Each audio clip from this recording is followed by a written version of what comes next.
Hello, hello,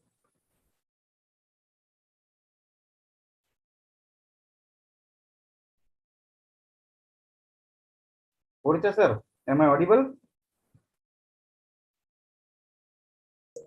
Hello. Yeah, am I audible, sir? Yes, sir. You are audible. Okay, thank you, thank you. Sir, I am ready the co-host. Okay, thank you, thank you. Purita sir, Yes, sir. Yes, sir. You are audible. It's clear, sir. Hello.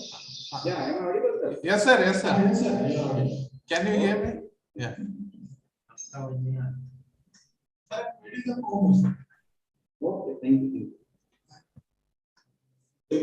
Yes, sir. Yes, sir. You are audible. Mahir, hello, Dr. Mahir.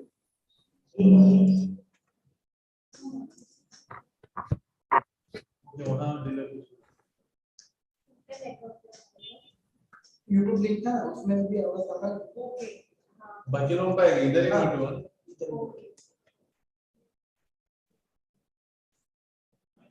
अभी मेरा आ रहा है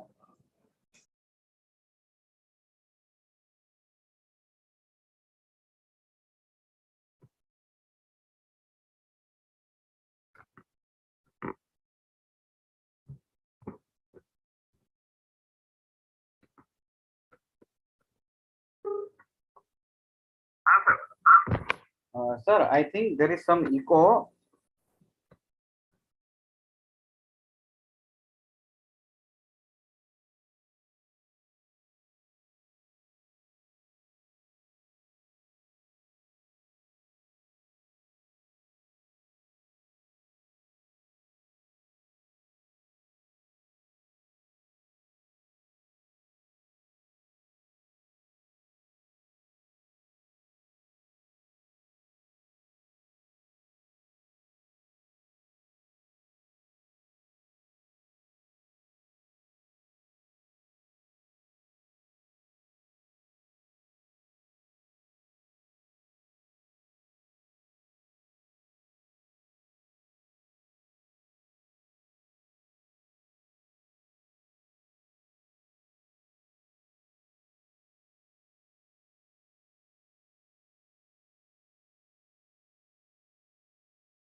A very good morning to all of you.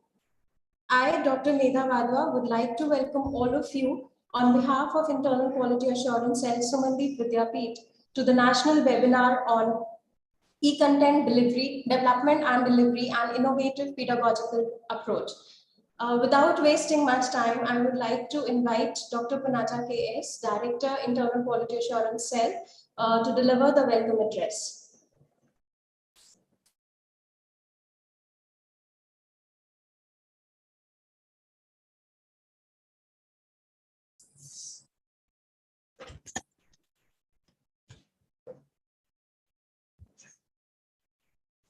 Very good morning to everyone. I am Dr. Punacha KS, Director IQAC Sumandi Vidyapeeth, deemed to be University. On behalf of Internal Quality Assurance Cell of Sumandi Vidyapeeth, I welcome all the participants of National Webinar on e-content development and delivery and innovative pedagogical method.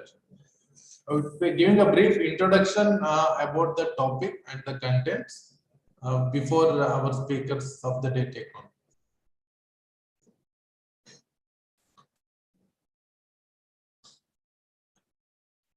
So you know that education system is under great pressure to use ICT because of the advances in information and communication technology.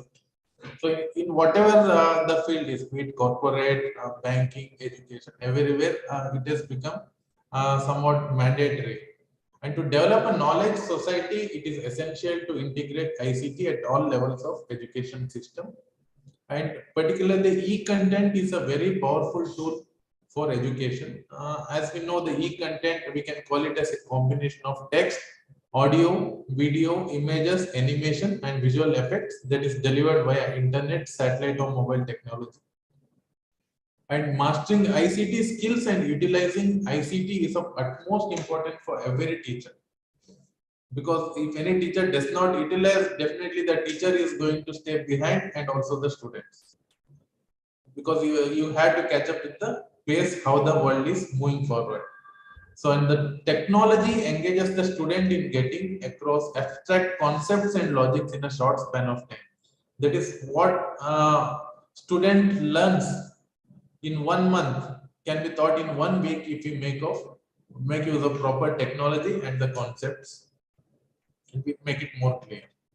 So as you know, the government has taken many initiatives to promote e-content development.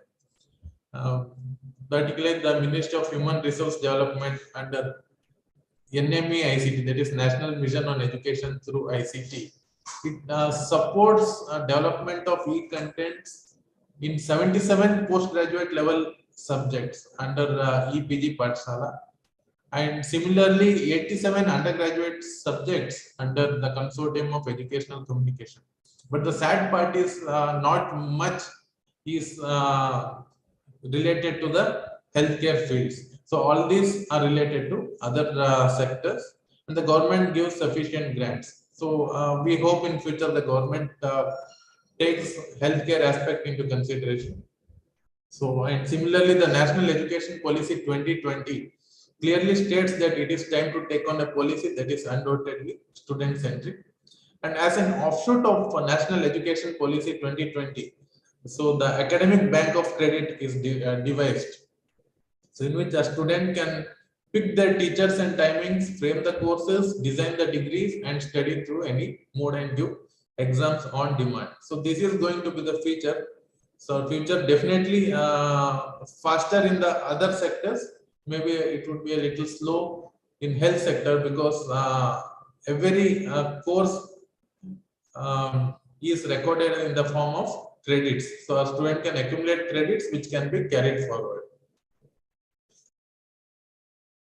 So the e-content is a product and e-learning is a process. A systematic and scientific approach is needed to develop quality contents. The e-content should follow appropriate instructional design methodology in order to meet learning objectives and expected outcomes.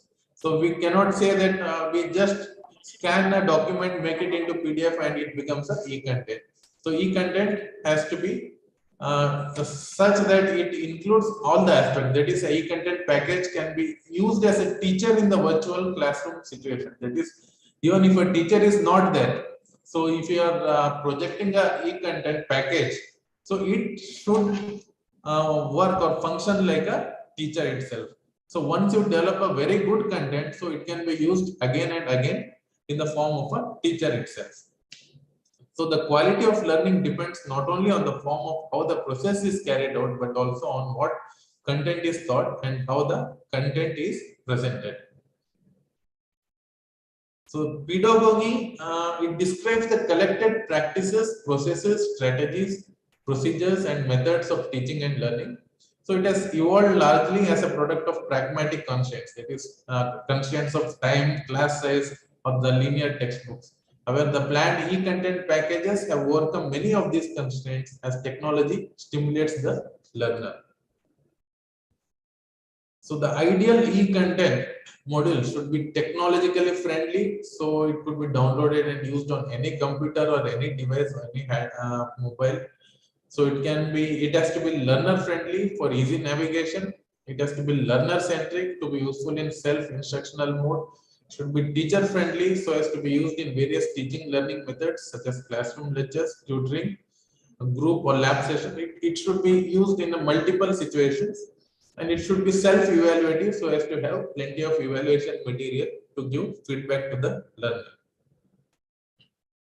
So at the end of this program, I think all the participants be able to understand and appreciate the potential of technology in teaching learning process, make use of technology for assessment and evaluation practices, communicate and deliver information to mass of students in quite individual ways, update oneself with latest developments in technology and use them for educational purposes, learn how to use free open source software and hardware in education.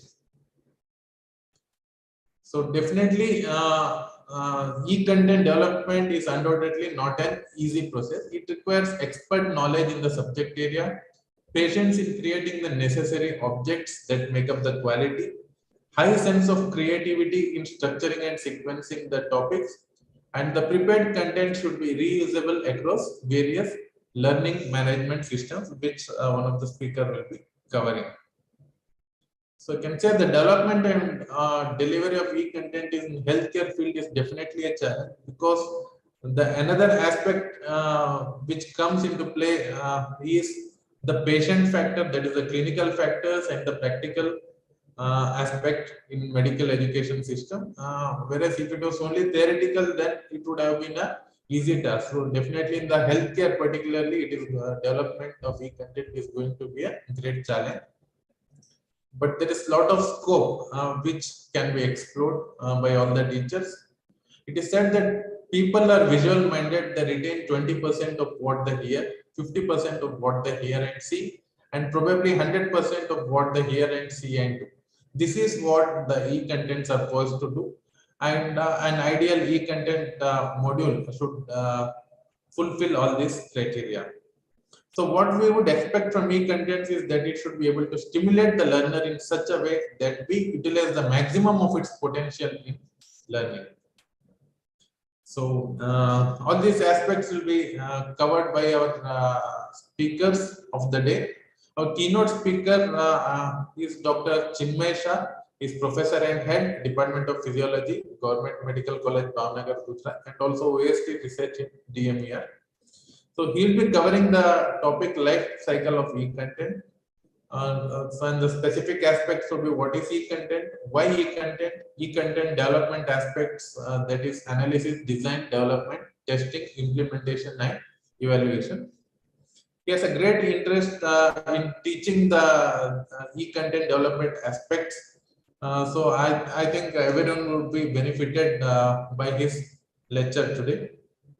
So next speaker is Dr. Rashmi Venkatesh. She is a Professor and Head, Department of Oral Medicine and Radiology in Sumandi Vidyapith.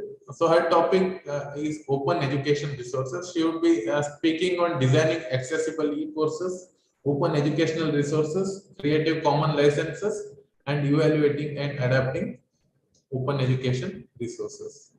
Next speaker is Dr. Palak Shah. That's the post-lunch session. She will be speaking. She is senior lecturer Department of Oral Medicine and Radiology, Sumandip Vidyapit. So her topic is digital content development. So she would be speaking on what is digital content, tips to create video content, various softwares for e-content development with PowerPoint recorder, presentation tube, Cam Studio, Camtasia, Screencast-O-Matic, and high-end cameras. The last speaker of the day is Dr. Deepa Patil. She is leader in Department of Oral Medicine and Radiology. Said Sumandi Vidyapit. Her topic is learning management system, content authoring tools, and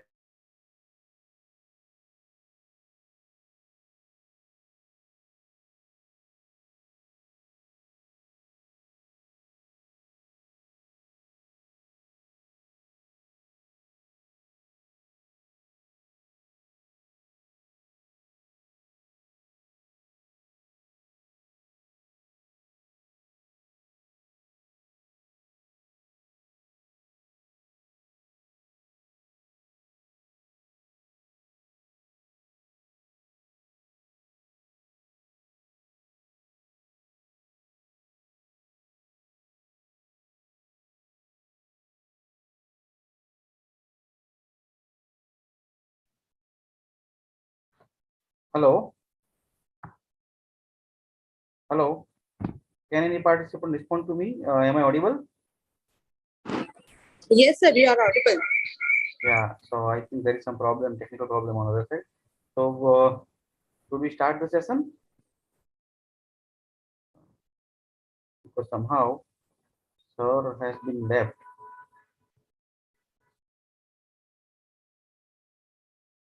So dear friends, we will be starting in 1 minute.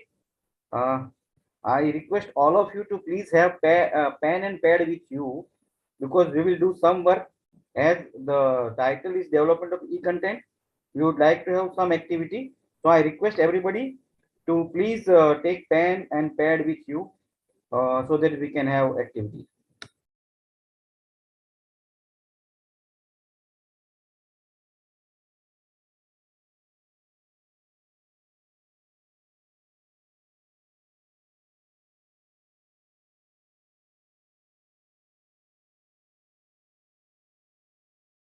Yes. So good evening. Sorry, good, good morning. So I'm sharing my screen. As I requested all of you, please have a pen and pad with you.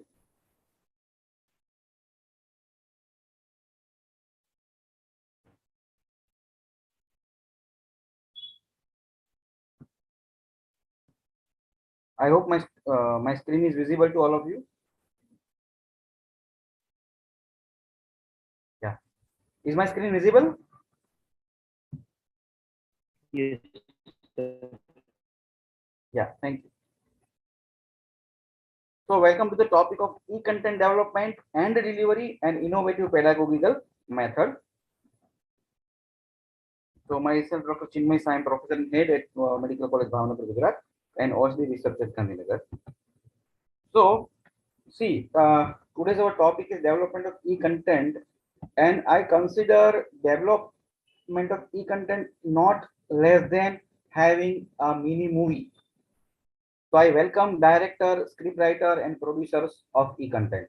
So all of you who are attending today this workshop are the director, are the producer, and the scriptwriter for your own mini movie. Okay. So welcome all of you, and I hope you all are ready to take your responsibility, starting with the scriptwriter, director, and producer. So I must thank organizer for organizing this workshop and all the participants. Specifically, I would like to thank the organizers that they have given you a gift.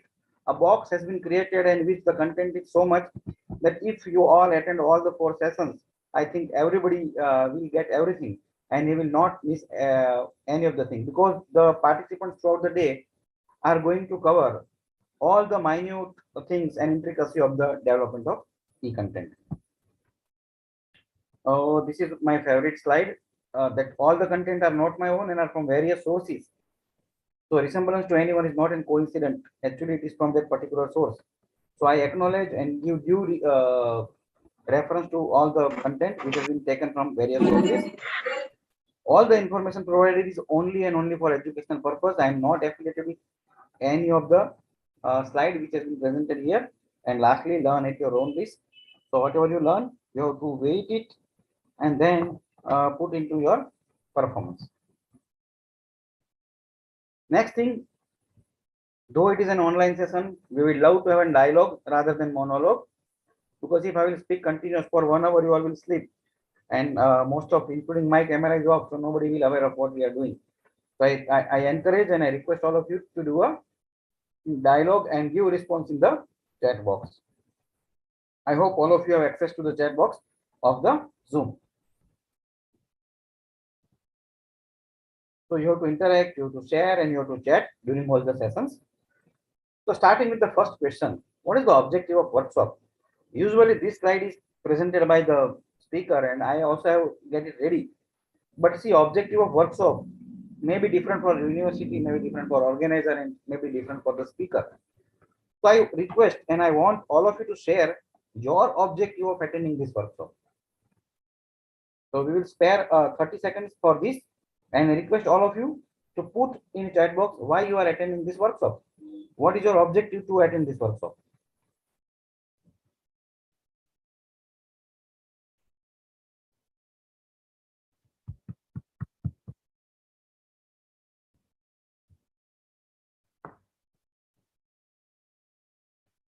Can we have a response from the participants?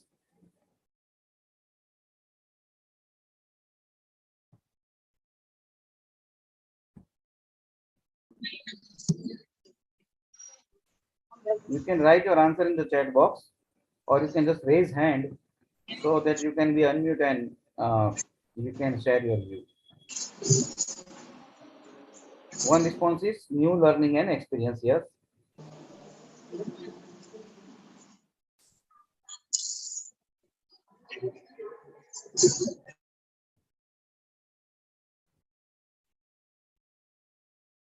To learn how to develop e-content and publish on online. Okay, very good.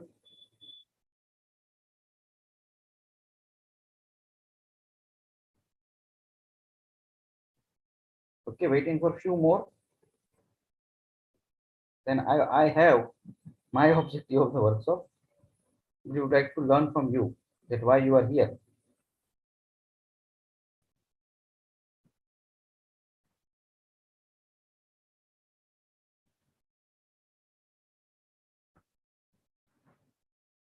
I hope I am audible and all of you are able to hear me properly.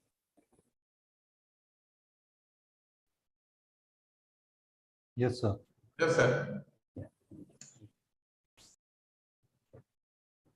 Okay, let's go further, but I appreciate if we all have a response from the participant.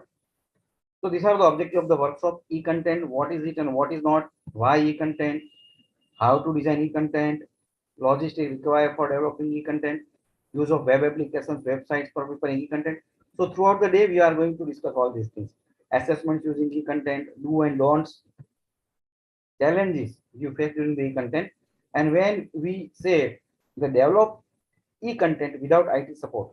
So if we take an IT guy, if we hire the IT guy, he's able to prepare everything. But now it is a day in and day out, we have to create an e-content. So our primary goal is to develop e-content without IT support. And primarily in my session, I am going to cover few of the theoretical or backbone part of the e-content. And in respective sessions, you will love to do interact with the different software applications. You will love to know the open educational resources. So all that things will be covered in sequential sessions. So my first question is, what is e-content? As I said, we would love to have your response in a chat box. What is e-content?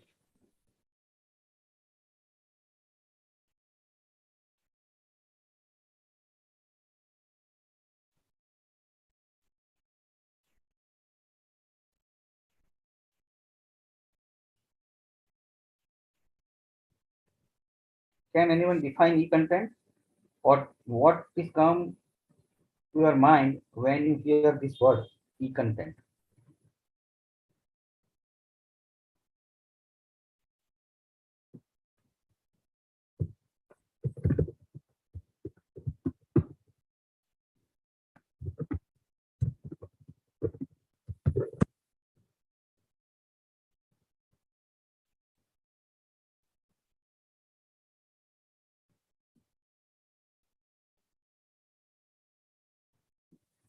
Yes. Hello everyone. Waiting for your response. Lesson plan and text in electronic form to be accessible by all concerned. Great, sir. Content developed in soft copy, PDF, PPT, or video and published online.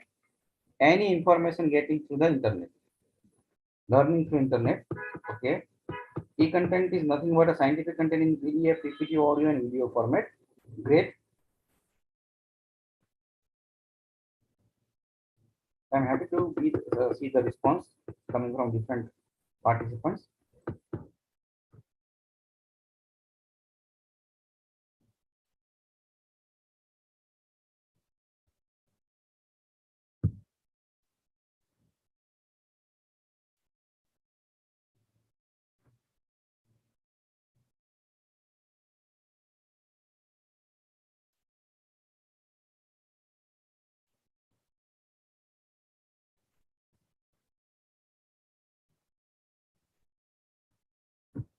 Okay, so let me give the definition, textbook definition of e-content.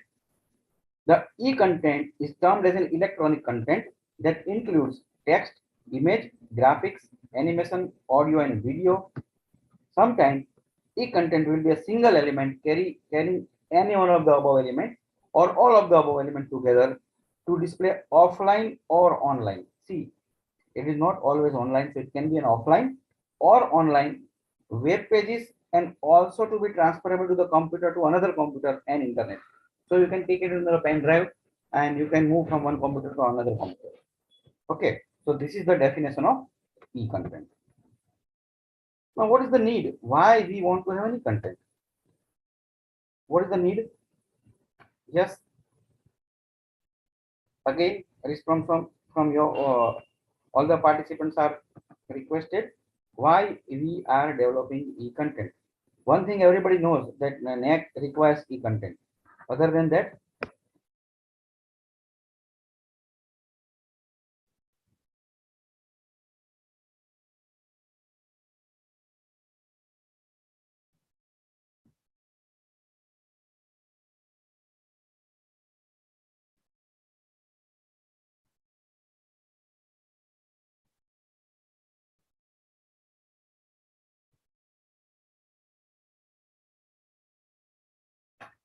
it is a privilege learning.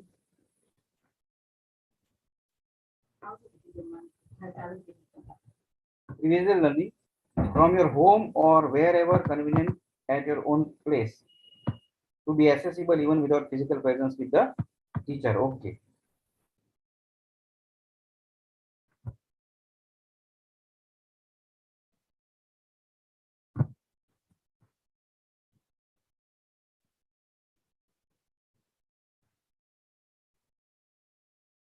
Easy to access and copy forward to the group of the participants with less or no capital income.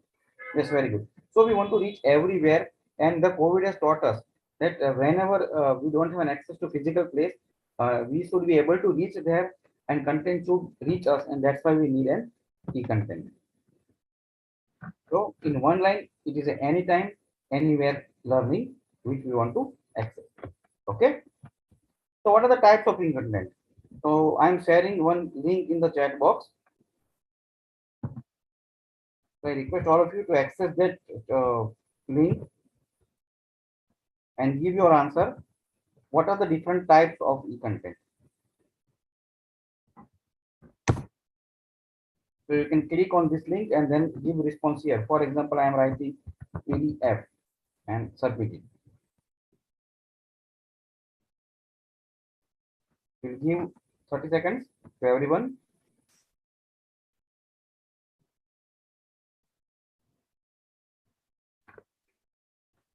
So you have to click on the link and give your response. So let's see all of you are saying.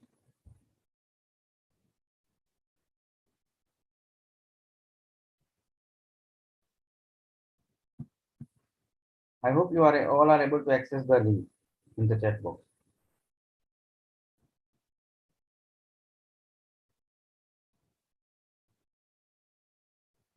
So module format, PPT, video, audio, etc. Okay.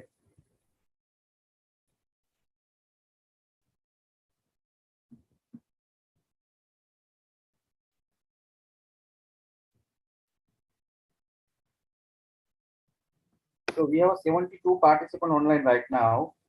At least we can expect response from half of the participants.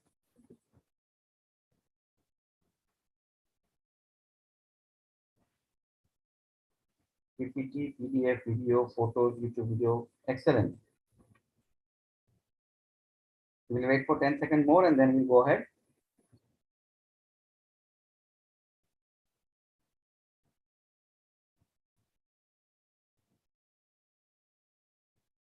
Okay.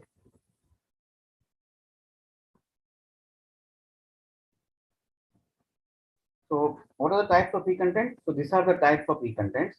It can be visual, it can be image or graphics, text, rich internet applications, game, e-journal, database, presentation, audio, video, simulations, animation, interactive sessions, e-books, immersive content like augmented reality and visual reality, and energized books. And now if you want to classify, we can classify like this. So text can be in the PDF, ODT, docs or EPUB. Okay. Image and graphic can be PNG, JPG, JPEG or anything. Audio can be MP3, wave. Then video can be MP4, move, AVI, WWW. Spreadsheet can be in the form of Excel sheet, CSV or ODX, and interactive can be Java or HTML. So these are the classification of different e-content formats. So now going to the part that how the e-content is created, and this is known as e-content life cycle, starting to the end, and then the name itself is the cycle, so it will continue. Okay, so these are the parts of cycle. Starting from the analysis, you will have a design, dialogue, and implementation. So any content which has been developed will pass through all the 4 stages, and then at all the places you have to do the evaluation. So evaluation will continue with all 4 stages. So we'll see one by one. Okay. Any question up to this point? You can just raise your hand or you can ask in the chat box. Okay. So let's go to step 1, that is analysis. So there are 4 type of analysis we want to do or we need to do. Need analysis, context analysis, learner analysis, and content analysis. So before I go into the deep of all the 4 analysis, I request all of you to note down one point for which or one title for which you want to develop an e-content. We'll give you a 20 seconds.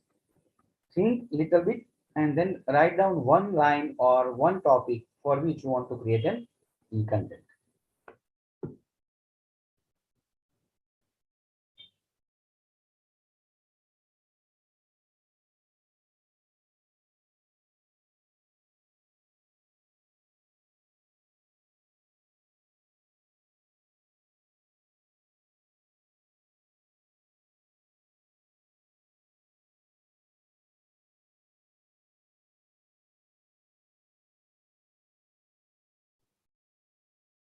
So I hope you all have written the title or topic on which you want to develop an e-content. Now let's go one by one. So first is the need analysis.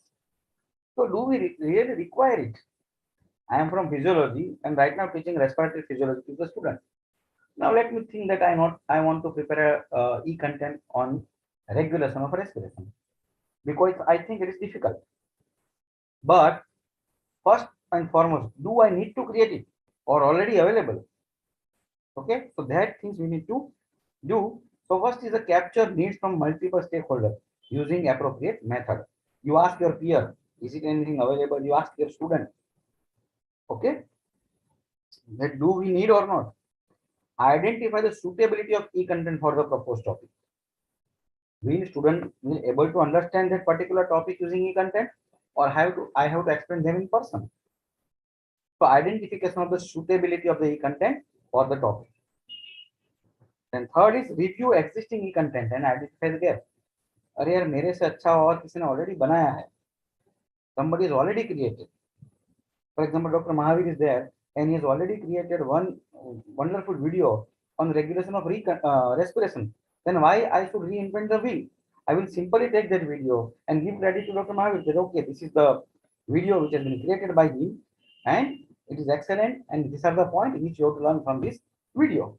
So don't waste money, and muscle, everything. Okay. So review the existing e-content and identify the gap. Refer multiple sources of literature and capture the need, and prioritize the needs for based on the stakeholders' requirement. As I said, I want to prepare a e-content for respiratory system, but they are having an exam of CBS. So I should give the priority to the topic which is needed by them. So this is the need of particular e-content. Second is context analysis. So e-content is available, you have gone through the need, and now you have to see that particular e-content, does it fit to our context or not? Like physical aspects, technical aspects, and socio-cultural aspects. You have to see that I have created any content, but you don't have internet in your campus. Will they able to access it? They don't have a library. Will they able to access it? Technical aspects. Okay. Same as socio-cultural aspects. Because if I prepare a must video, excellent video in Urdu language and nobody is aware of it, prepare in simple English language and my e-content is actually for nursing student or layman, are they able to understand it?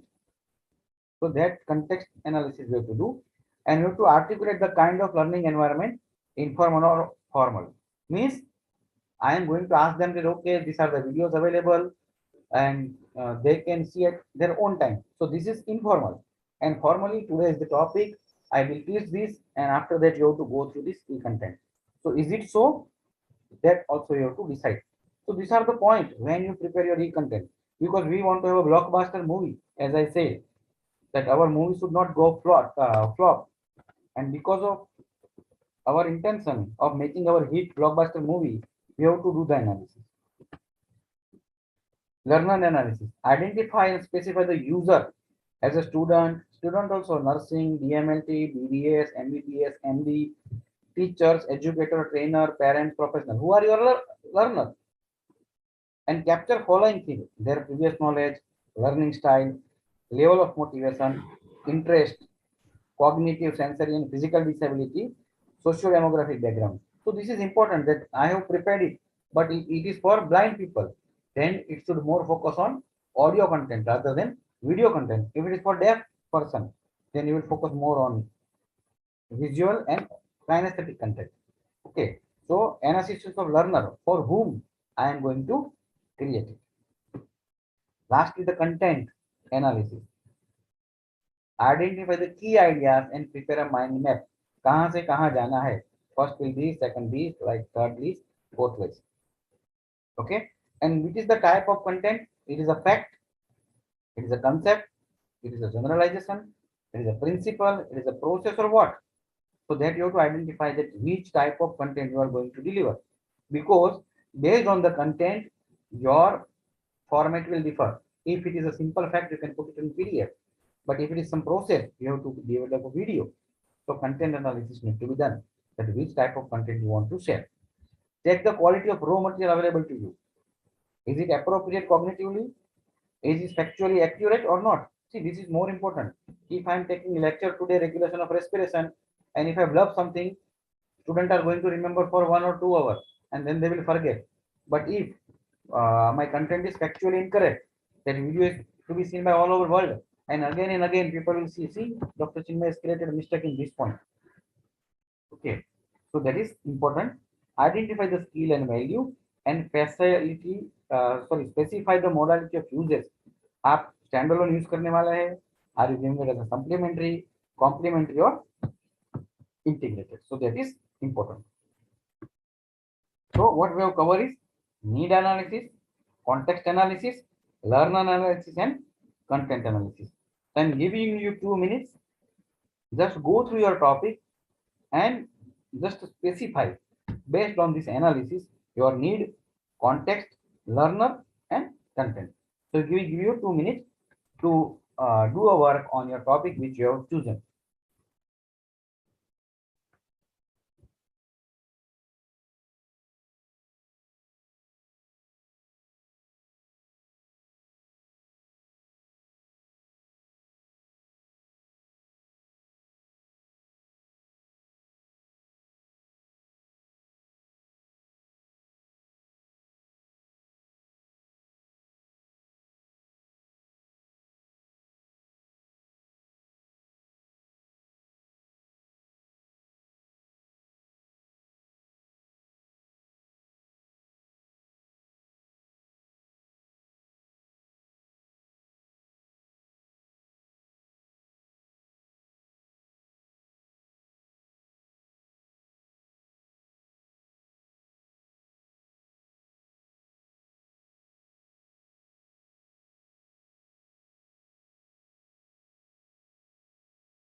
Anyone having any query or any confusion in any part, you can just let us know.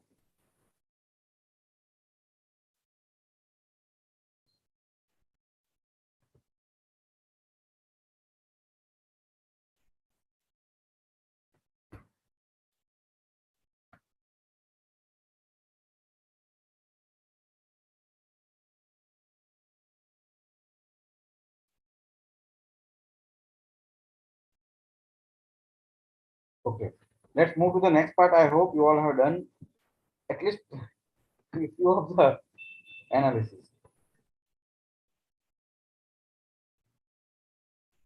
Okay, you want to see slide again? Okay.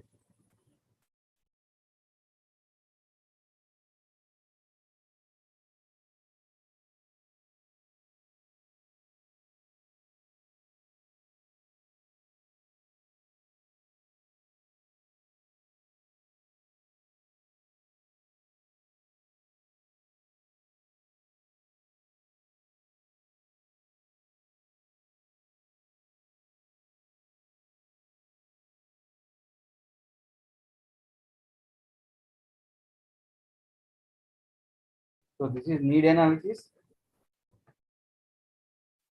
This is context analysis, learner analysis, and the last one is content analysis.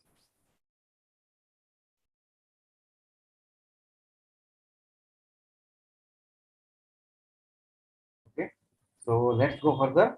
So second part is design. Okay, so instructional strategy design, visual design, technical design, and prototype testing. These are the four components under which we need to finalize our design. Okay, so first is learning objective. As I said, we have a specific objective of our workshop. Same way, we must have a learning objective clear and which are realistic, relevant, achievable, and measurable for our own e-content. And we need to see that objectives are in correlation with our national or state framework. For example, with the competency which is given by the NMC. Content structure. So please see that you are moving from simple to complex, known to unknown, concrete to abstract, and specific to general. And try to prepare any objective in the chunks, not in a full 1 hour. See, our capacity is very low, and now gradually with this media, Facebook, and WhatsApp, our capacity is reduced to 5-7 minutes only.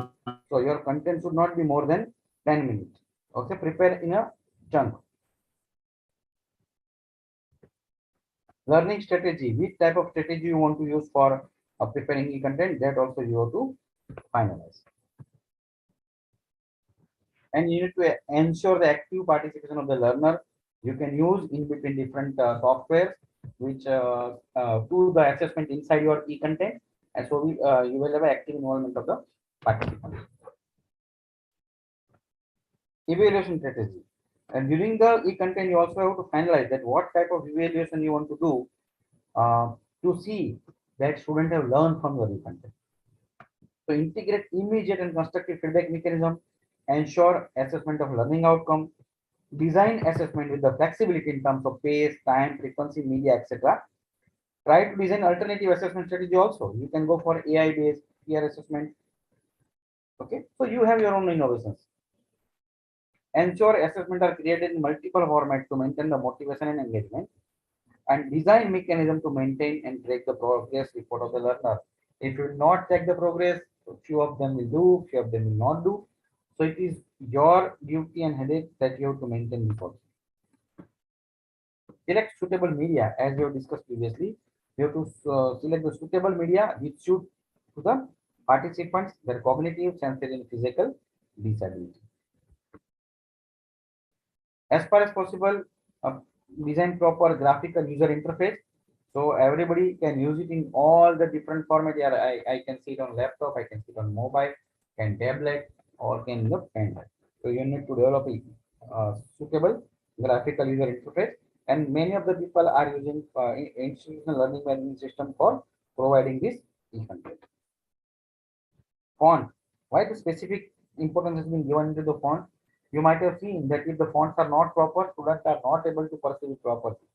There are some fonts we like to see, and there are some fonts just if the fonts are there, they are not going into the detail of it. So decide the font properly. Then layout.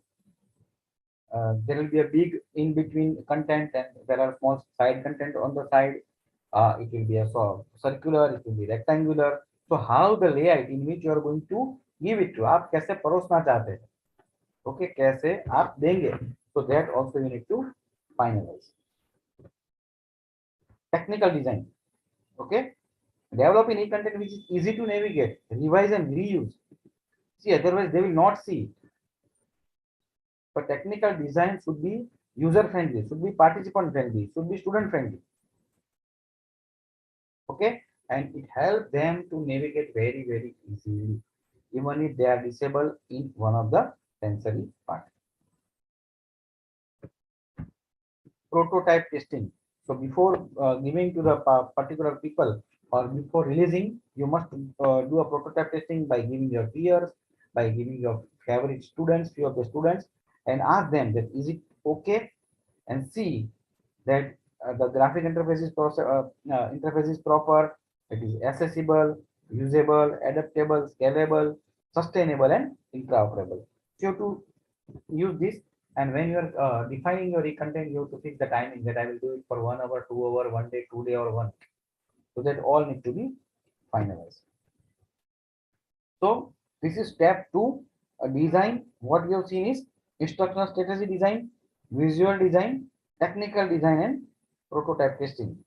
So again, I give you 1 or 2 minutes, so you can just go through your topic and try to give thought on this part. That what is your learning objective? What will be your content structure? What learning strategies you are going to use? Okay, and what evaluation strategy you are going to use, and which media you are going to use. So we give you 2 minutes again.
If you have any questions or anything, please let me know.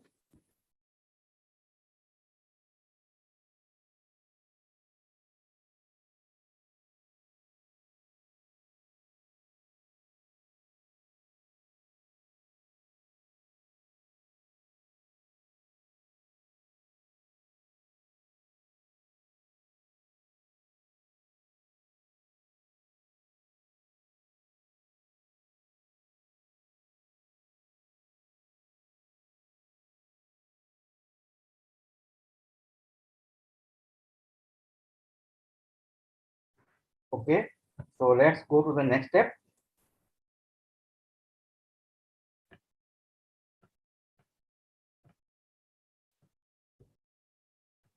Develop.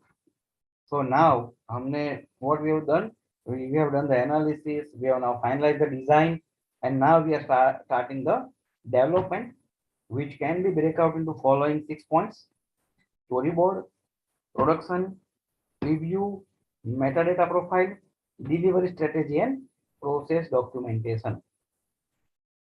Okay. So storyboard, as I said in the beginning, that you all are the script writer of your own movie. So you first of all you write down the script properly, starting from first point to the last point based on your objective. Okay, clear? So once you write it, along with your story, you have to write that what type of format you need at which place, which type of animation you need at which place. It will come from above, it will come from the side, it will come from below. So storyboard will include each and everything, including logical sequence. So you must have your own script written or story written. Okay, and you have to keep in mind that it should be free from gender discrimination, religion, community, regional area, caste bias, etc. Okay, so first is creating storyboard. Now development of media element. As I said, in the side of your story, write down that which are the media you will require. Okay, you will put PDF, you will put video, you will put audio, and also how much time you are going to put or focus that particular thing. Like I will take video for 2 minutes, and this image will stay for 1 second, this image will stay for 2 seconds, like that. You have to write in the your story or your storyboard or your script. Okay, and see that your media is reviewed by the expert, subject expert as well as technical experts. Now, when you are going to prepare using all these different media, we need to look into some of the principles of multimedia learning. So, as I said, curate before you create. So these are the area where it is available. Okay. So we'll see at the last that what are the point you will keep in mind before you develop your own content. So once you plan your content, just look at this slide and look at this slide. So which is more appealing, A or B? You can write in the chat box A or B.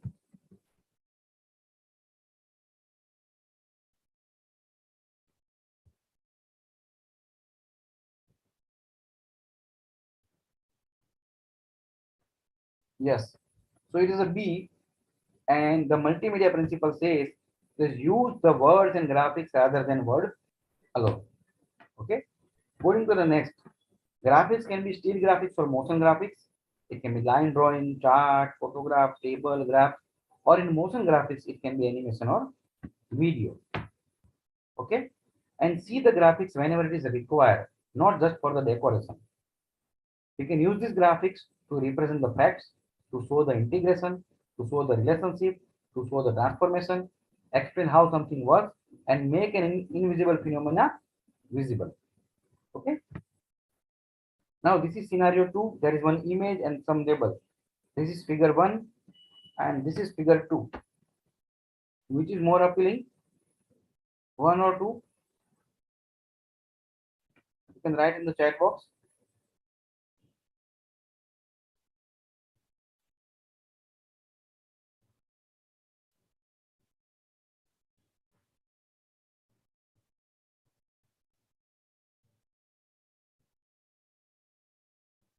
Yes, exactly. It is a figure 2 which is more appealing. So it is known as contiguity principle. Place the printed word near corresponding graphics and synchronize your spoken word with the corresponding graphics if you are preparing audio video both. Okay. To meet the contiguity principles, place the words in close proximity with the graphics, provide a feedback close to the question, present a direction on the same screen on how to progress, and have see that learner read the text before starting the animated graphics. So give proper time to read the text before you go for the graphics. Going to the scenario 3, figure A as a word as a on-screen text, and here in figure B we have taken a word as a narration. So which will be better?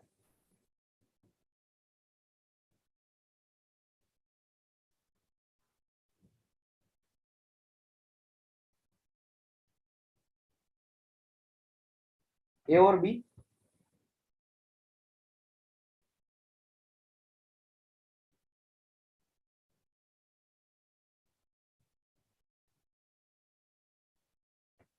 So when the graphic is already there and you are putting the words, it will be little difficult for student to read and go through the image.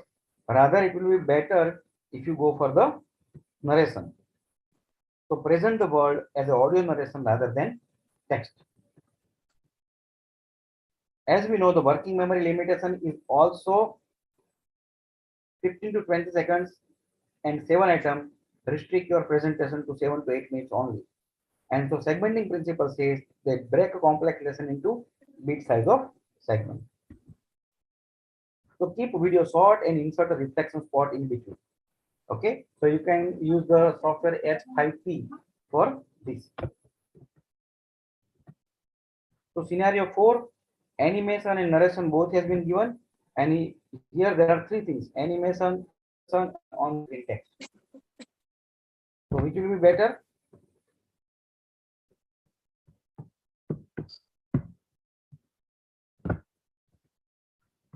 So it will be B, which is animation and narration, as we have seen previously also. As far as possible, avoid on-screen text when there is a narration. So it is known as redundancy principle. Explain visual with the audio or text, not both. Then this is an excellent image graphics figure A, and this is graphic B. Our objective is to explain the circulation of blood in the heart. Which graph or which image will be better?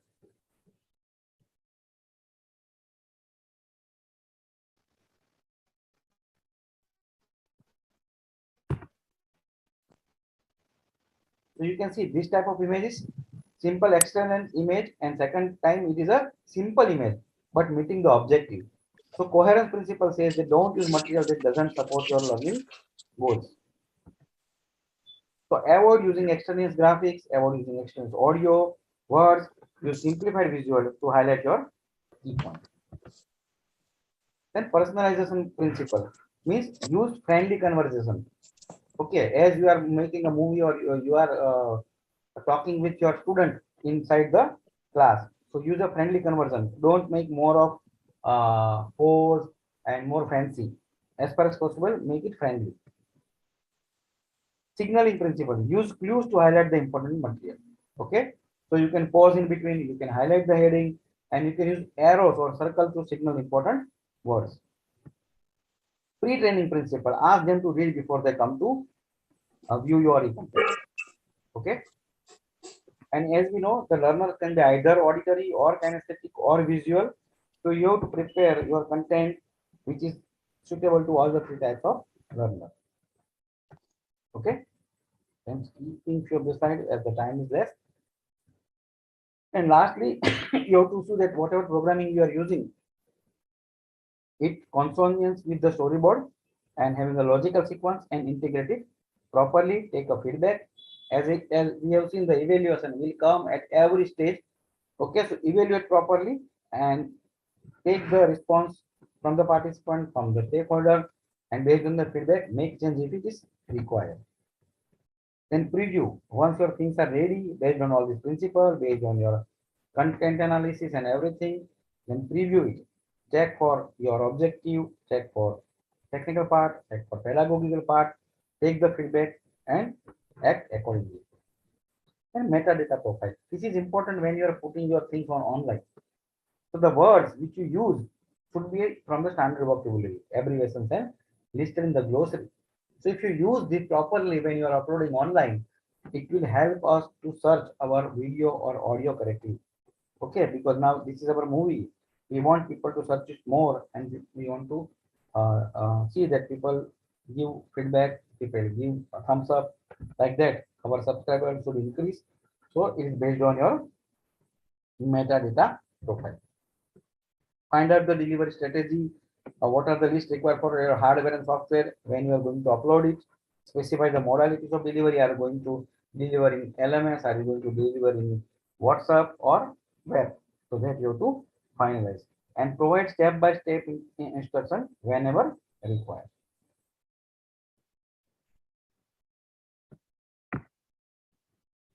Documentation. So document each and every minute thing, starting from the scratch to the delivery and evaluation. Everything you have to document. Okay, you should have proper documentation of each and everything which is there in your e-content.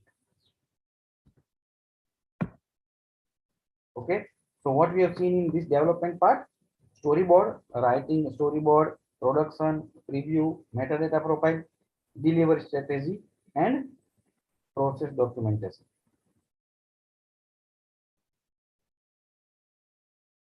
Okay, going to the fourth step, implementation. Now everything is ready. You are going for a testing. So you will do the field testing, check the compliance, and check for the certification.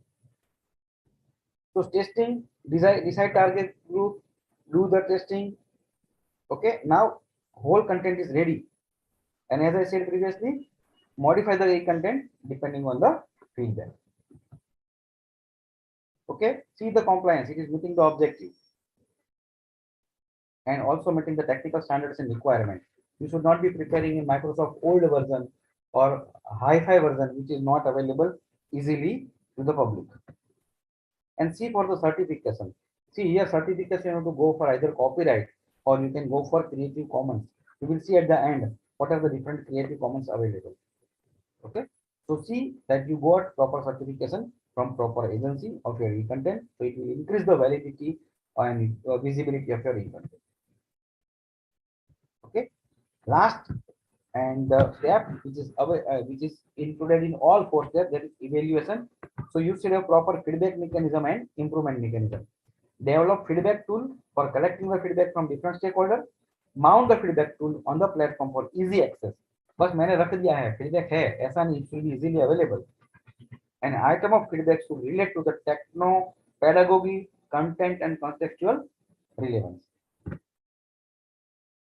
बस feedback लेके side में नहीं रखना है. You should have some improvement mechanism. So develop a mechanism that provides for feedback to flow into a system to initiate improvement thereafter. Develop a system to maintain the record of feedback. Okay, why you change this? Why you change this? So you should have your mind that this was not primary factors, and now I have changed it because of the feedback. Okay, so this is step 5. Any questions in any of the step? Step 1, 2, 3, 4, 5. Any of the questions to anybody?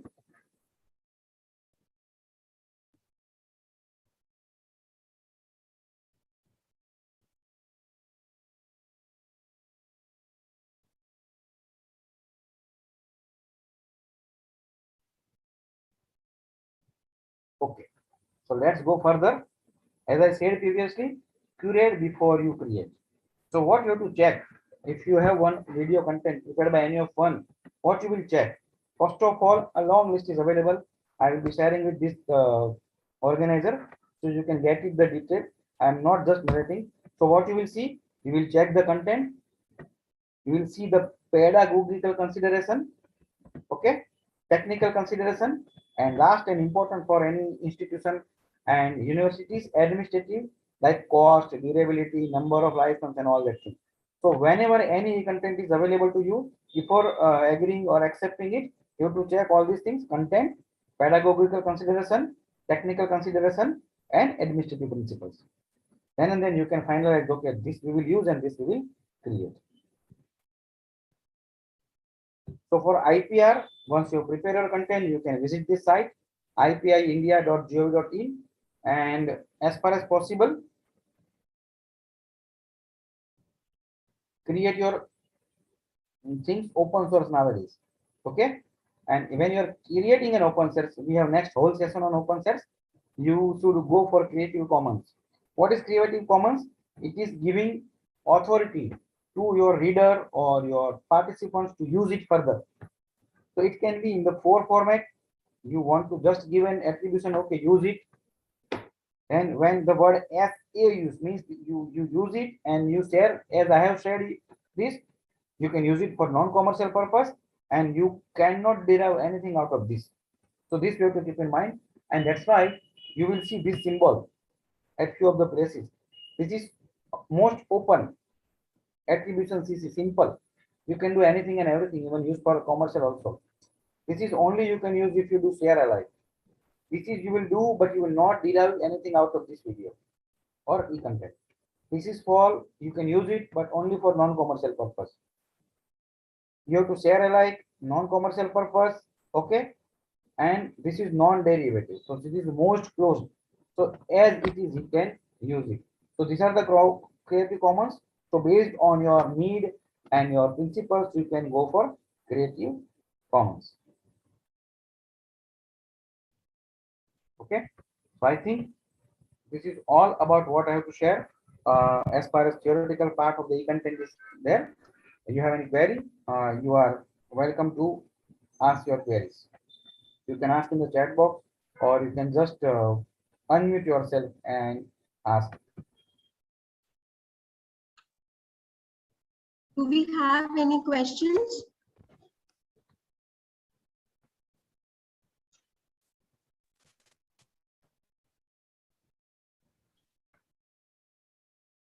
Okay.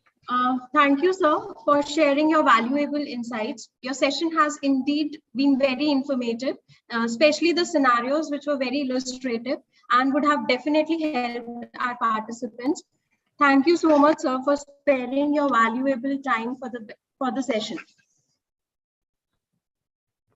Thank you very much, organizer, for allowing me to share my views, and thank you again, all the participants. I hope this is useful to one and all. Thank you all. Thank you, sir. Now, I would like to introduce the next speaker for the day, Dr. Rashmi Venkatesh, Professor and Head, Department of Oral Medicine and Radiology, KM Shah Dental College and Hospital, Sumandeep Vidyapeeth. She would be delivering the session on open education resources. I welcome you, ma'am.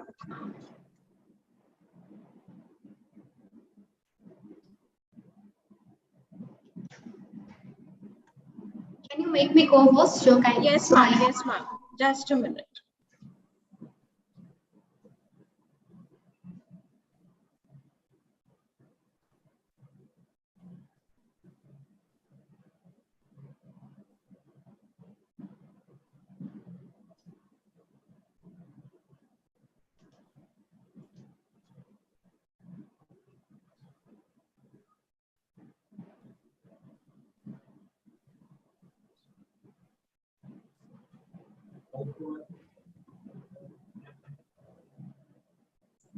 Ma'am, you are the co-host now. You may share the screen.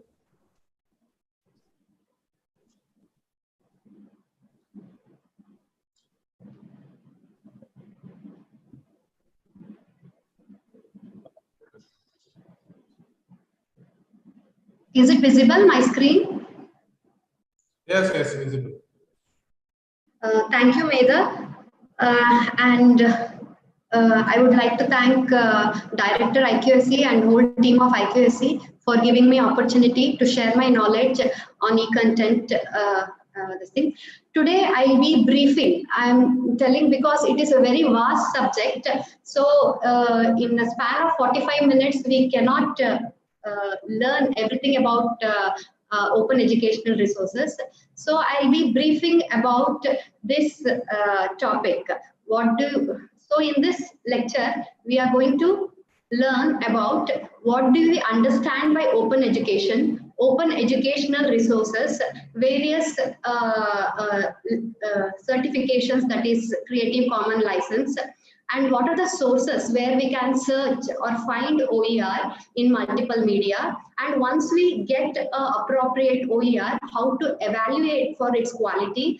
And once the contest is acceptable to our scenario, then we can adapt that OER and how to adapt that OER with an appropriate attribution, and also small tips before designing any accessible e-courses I'll be giving. So let us start with understanding open education.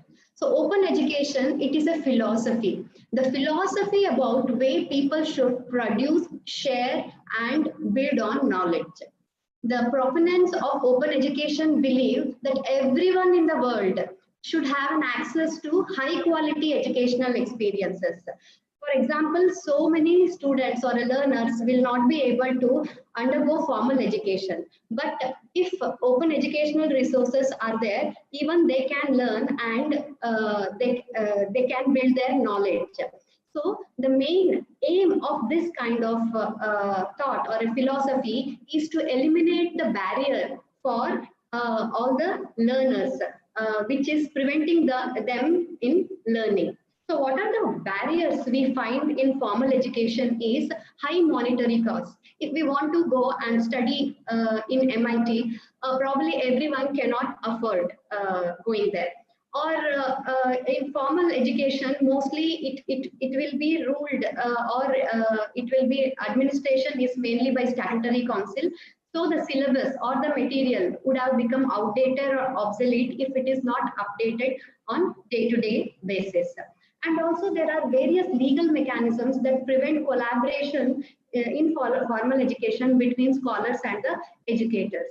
Hence, open education is answer to overcome these barriers. So this we will be able to give knowledge to every learner who is not exposed to the formal education also. So here there is no prior qualifications required. There is no discrimination. There is no gender discrimination. There is no ethnic discrimination or geographical discrimination, because it is freely available online. Whoever wants to use or read, whoever wants to undergo that course can undergo that course with few or no restrictions. So this is the main aim of open education.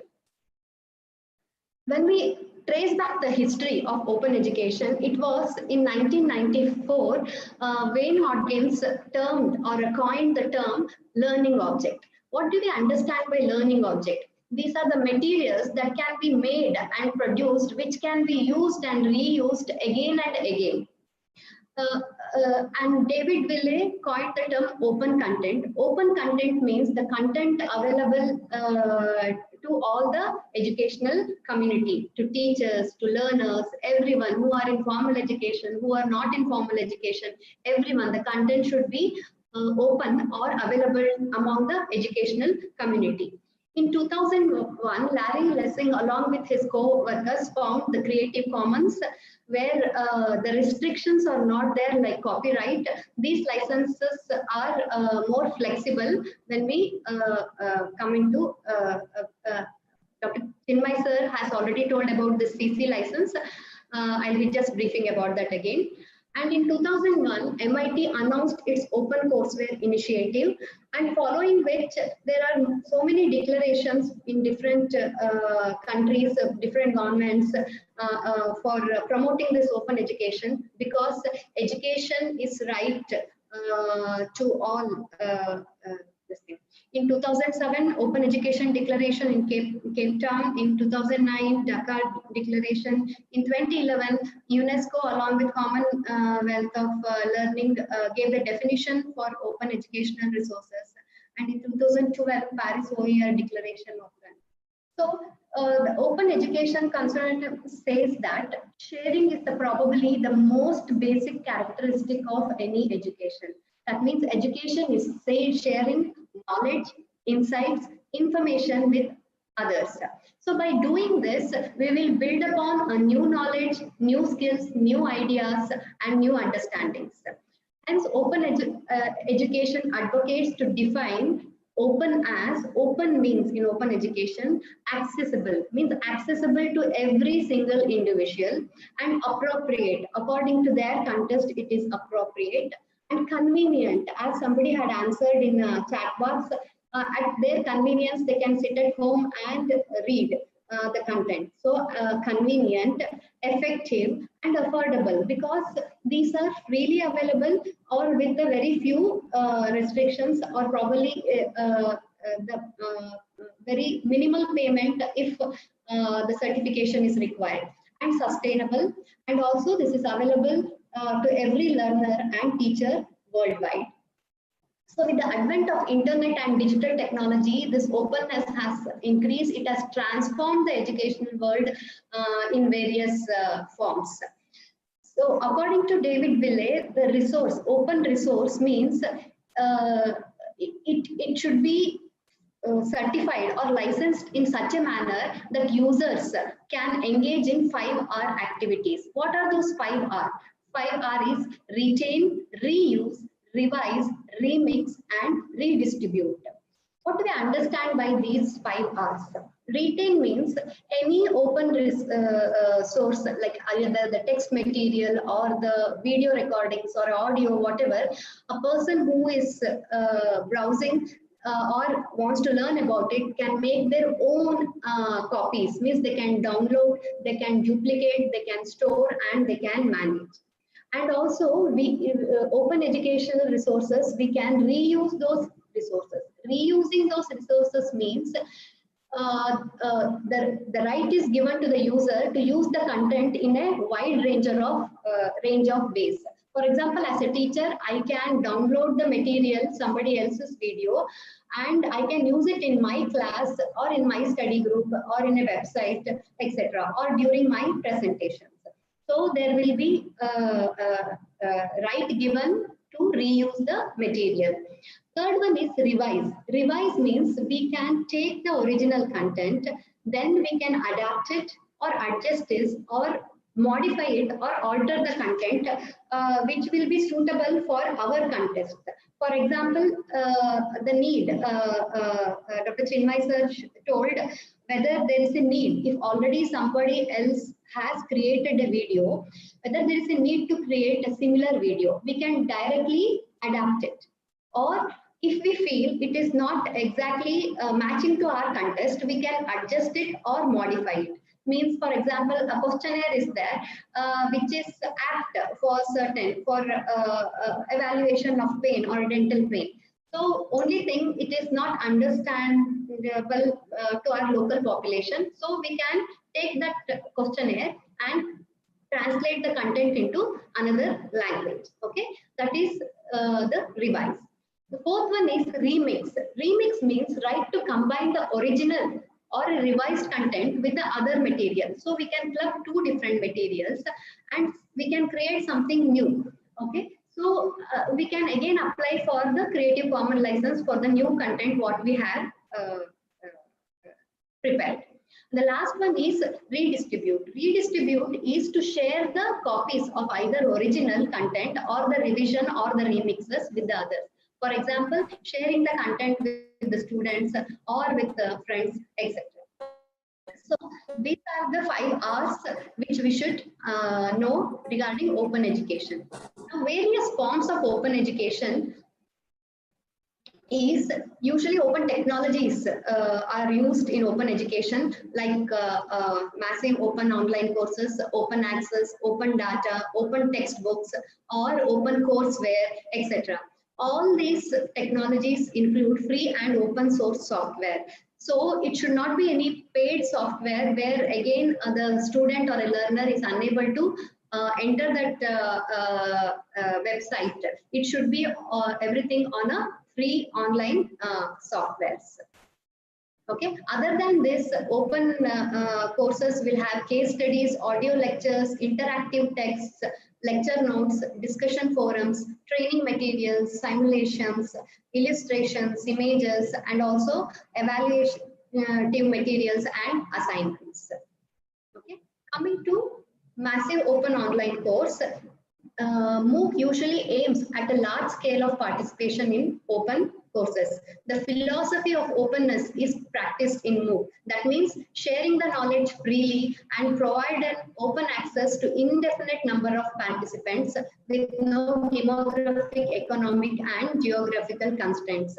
If we are planning to prepare a e-content module, we can prepare in a MOOC platform using these things, so it is available for wider participants. And also we in resources, open educational resources, we come across open textbooks. These open textbooks are electronic versions of textbooks which are freely available online, and if we want to take a print version, means it is available at very low cost. Okay, so this is going to help the students for escalating the cost of textbooks, because usually the textbooks are so costly, the students are not able to afford to buy all the textbooks. If these kind of open textbooks are freely available, then it will help the students to read without any cost. Examples of open textbooks available is OpenStax, it is from Rice University, British Columbia open textbooks, University of Minnesota open textbooks, CK12 Flexbook are some of the examples of open textbooks. So as I told you, these open textbooks will save students money which they spend on textbooks. Presently in British Columbia open textbook collection, there are 5,860 freely available online textbooks. Until date, they have reached an incredible milestone of saving $30 million student saving. And similarly, even the OpenStax from Rice University, they have saved almost 1.2 billion on the textbooks from the students, because most of the textbooks are really available online. And also, this is an example where instructor Anita, she has prepared an OER, that is Open Educational Resource, as a part of teaching and learning technology. And the Spanish students have collectively saved almost approximately $8,440. So this is open textbooks, which is going to help all the readers. Other source of open access materials is open access research materials, that is the journal articles. Open access articles removes the price barrier and permission barrier. Anyone can download those articles and get to know the results of the latest research happening worldwide. So this stands for unrestricted access and unrestricted reuse of the material. The benefits of this kind of journal articles are accelerated discovery. Here, the reader can discover the findings of the research very quickly without any restriction. And also public enrichment, because most of these scientific or medical research is paid from the public fund. Open access will help taxpayers to go through the results of their investments, and also improved education, both for teachers and the students, because they have access to latest research findings which is happening throughout the world. Other than this, we also have open data. That is, some data are available in the public funded archive data to everyone, allowing free reuse, republish without any legal restrictions. So this is the logo of open educational resources given by UNESCO. The concept was actually coined during the UNESCO Forum on the courseware for a higher education in the developing countries, which was held in 2002. Since then, the term OER has captured the interest both in academic and policy makers.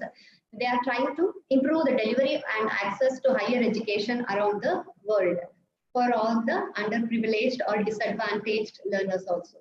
So to define, UNESCO has defined OER as teaching, learning and research materials in any medium, digital or otherwise, that reside in the public domain or have been released under an open license that permits no cost access, use, adaptation and redistribution by others with no or limited restrictions.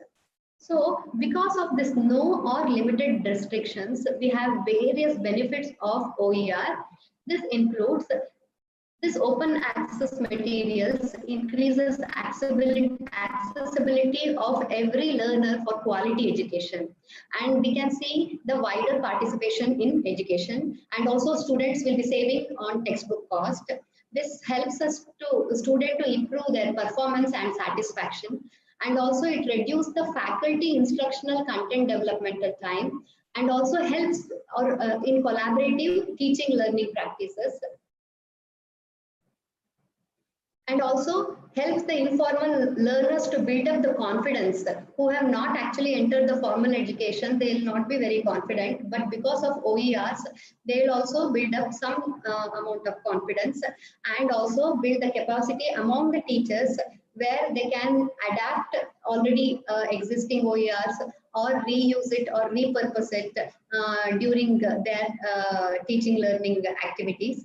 And also it enhances the teachers as well as the institution's reputation if OERs are available in their curriculum. And also it is a kind of social responsibility to all that education is for all. So these are the various benefits of OER. One key difference between the OER and other educational resource is its license. This has been explained by Sir. That is, if any educational material is undergoing a copyright, means that does not permit any one of us to copy or modify or reproduce or distribute, because this is copyrighted and we need to seek the permission of the copyright owner. But the difference in open educational resources is it undergoes a certification which is known as Creative Commons license. Here, the author or a creator will release the work in the digital platform, which is open to everyone with very minimal or no restrictions. So these are not an alternative to copyright, but it works alongside the copyright, where it is changed all rights reserved to some rights reserved. So one thing which is common in all kind of Creative Commons license is attribution, that is by. Okay, attribution must be given to the creator of any copyright work. The second one is non-commercial. Non-commercial means the user is permitted to copy, distribute, display and perform any type of copyright work, and also can do a derivative work from the original content, but for the non-commercial purposes only. Only they can use for the educational purpose, or they can use in other thing, but not for any commercial purpose. And third one is no derivative work, means others are permitted to copy the original type, distribute, display exact copies. They cannot derive a new work from the original copy. The last one is share alike. Share alike means others may download that, distribute the derivative works only under a similar CC license. Okay, only under a similar identical license of the original work. By these four main CC licenses, the combination will achieve total 6 types of CC core licenses. Number one is very simple, where only attribution is being given. We can use it, reuse it, repurpose it. Even we can use for a commercial purpose. No restrictions are there. The other second is attribution and share alike. The third one is attribution and non-commercial, means we cannot use for the commercial purpose. The fourth one is no derivatives. Attribution is common in every type of license. Here no derivatives means we cannot derive a new work from the original content. The fifth one is non-commercial and share alike, and the last one is with the more restrictions, that is attribution, non-commercial and no derivatives. This is an example. This is a pictorial representation of this CC licenses created by Barbara Waxer. According to her Creative Commons license by NCSA, that means attribution, non-commercial and share alike. So this is just an example where she is pictorial representing the different creative license in comparison with the copyrights, where the all rights are reserved, and the other end where there is a public domain materials where no rights reserved. So this is an example, means if anybody is using this image, means we have to attribute, give attribution to the original owner. Non-commercial, we cannot use for any commercial purpose, and we have to, if we are sharing it, it has to be similar to that of a original license. Okay. So if we are creating any e-content and we would like to share it on OER platforms, then we have to go to Creative Commons site and get the license which we feel appropriate for the users and this thing. So out of these 6 Creative Commons license, we can choose any one, and then we can upload our OER to the platforms. So what are these sharing platforms? If we want to upload a video presentation, we can upload it in YouTube or Vimeo. If we want to upload our slides, our lecture slides, we have platforms like SlideShare. We have, if we want to upload any photographs or pictures, then Pixabay is there, Flickr is there, Wikimedia Commons is there. Wikimedia Commons, we can upload our audio clippings, video clippings, even the photographs, everything. So these are certain sharing platforms where we can share our OER. And these platforms are helpful to get different OER also. So when we get a different OER which is appropriate to our context, we can reuse those open educational resources. By reusing the open educational resources, one is saving time. Definitely, there is no need for us to create a new video or text material, because already it is available online with an open license. So by reusing the open educational resources, we will be enhancing an existing course by integrating OERs. We'll be improving the existing material. We can create a new materials out of it, that is repurposing. We can create new courses, reuse and repurpose, and also we can assign OER based learning activities to students or develop a OER enabled e-learning courses in any LMS modules like Moodle, that is modular object oriented dynamic learning environment. So these are certain advantage of reusing already existing OERs. So how to find, if we want to reuse any OER, first we have to find those OERs, and then before reusing it, for example, before using any video, before using it during my lecture presentation, I have to evaluate that OER whether it is appropriate or not. So where do we search for OER? We can search open textbooks, we can search open courseware. Many universities are having open courseware. We can search the repositories, referatories, directories, and also open courses. Previously, as I explained, there are many open textbook forums or open textbook initiative taken by various universities. This is an example of a British Columbia campus open education textbook project, or OpenStax from Rice University. And next is open courseware. Open courseware means entire course materials will be created by the universities and shared freely with the world. Only difference is if somebody wants a certification for doing that open courseware, then a minimal charges will be there.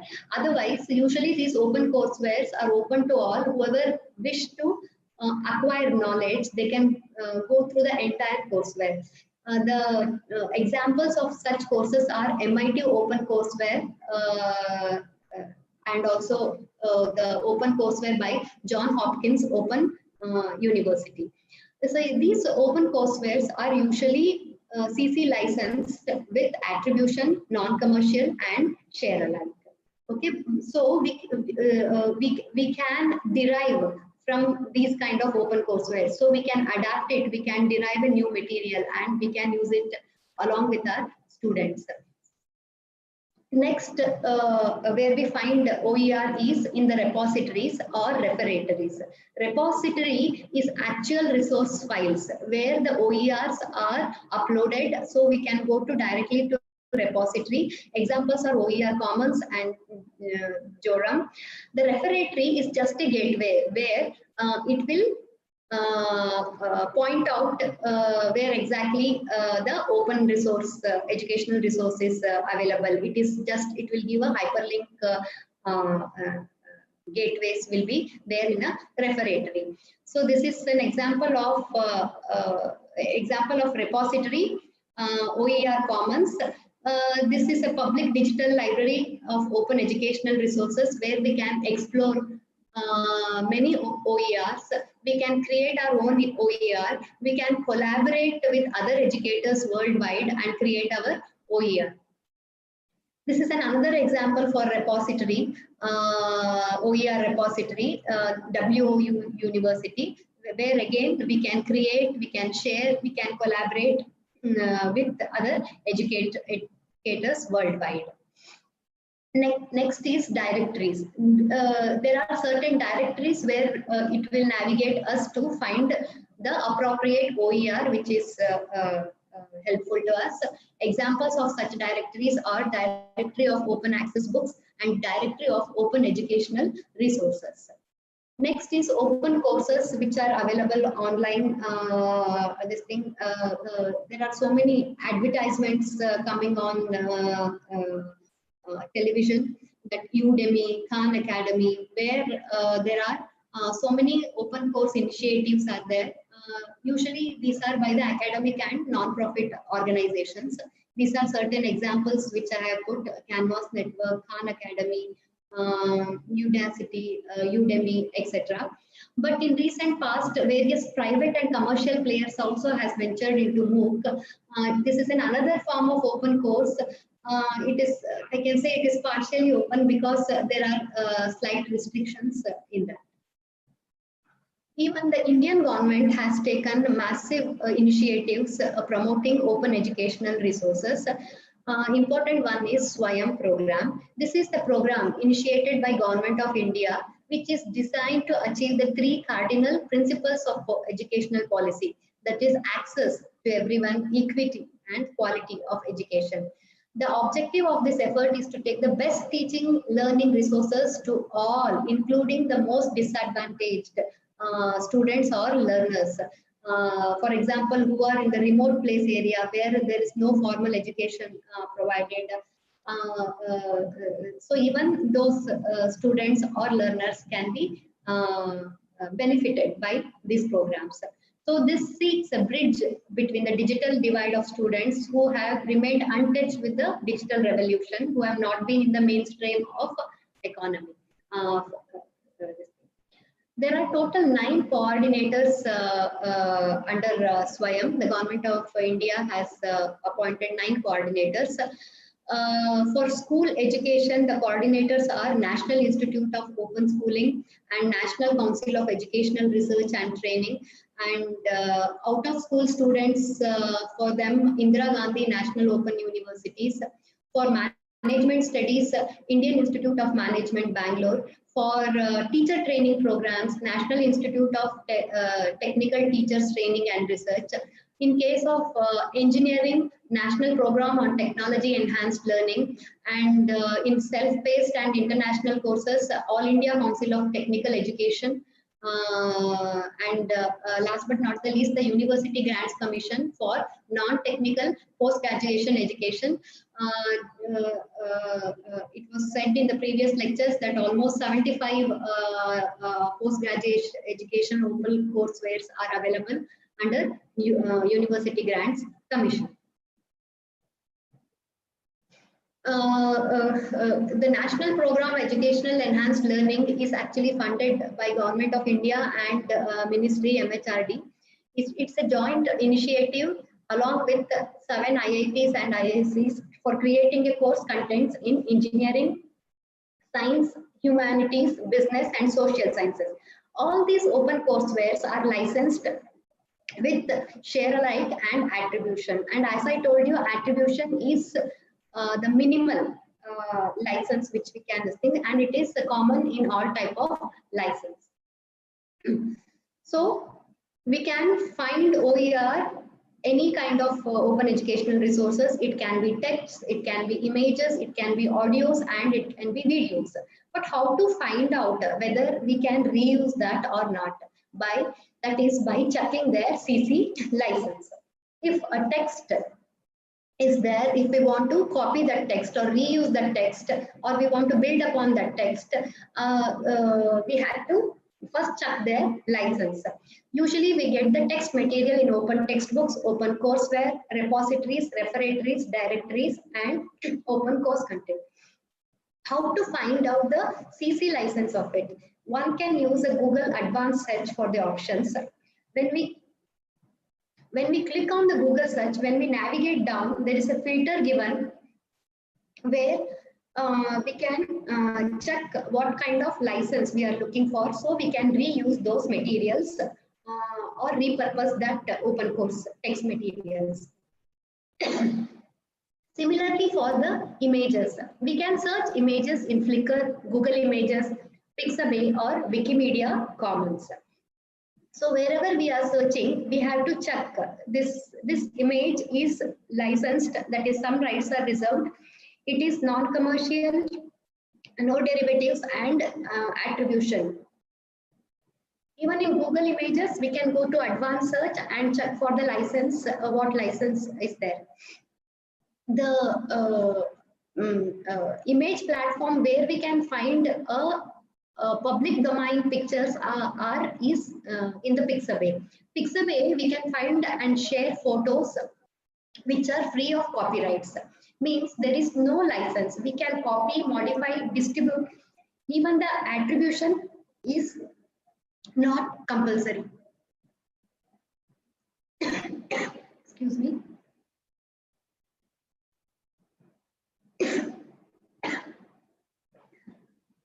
Excuse me.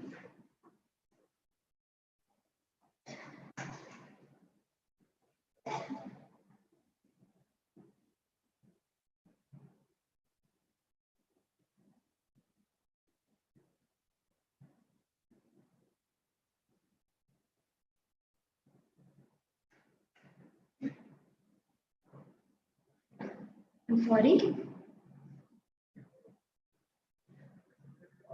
We can find videos in Vimeo and YouTube. So before reusing those videos, we have to go to filters and check for their Creative Commons license.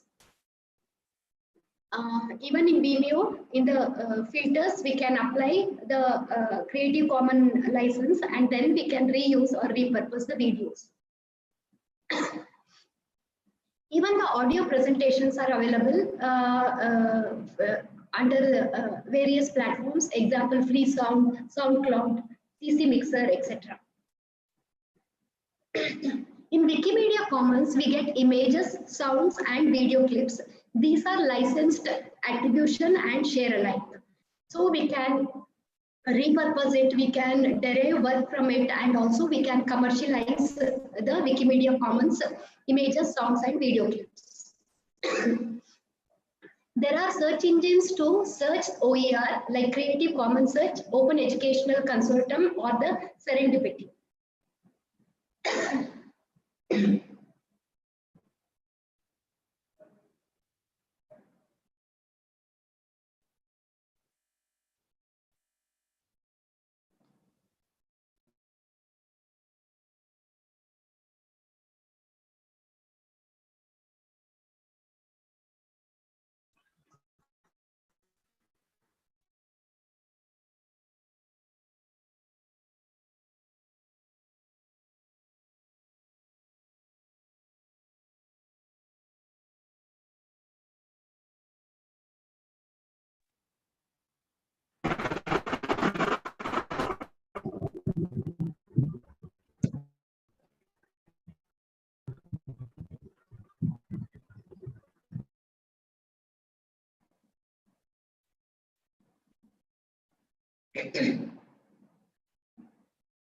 I'm sorry for the inconvenience.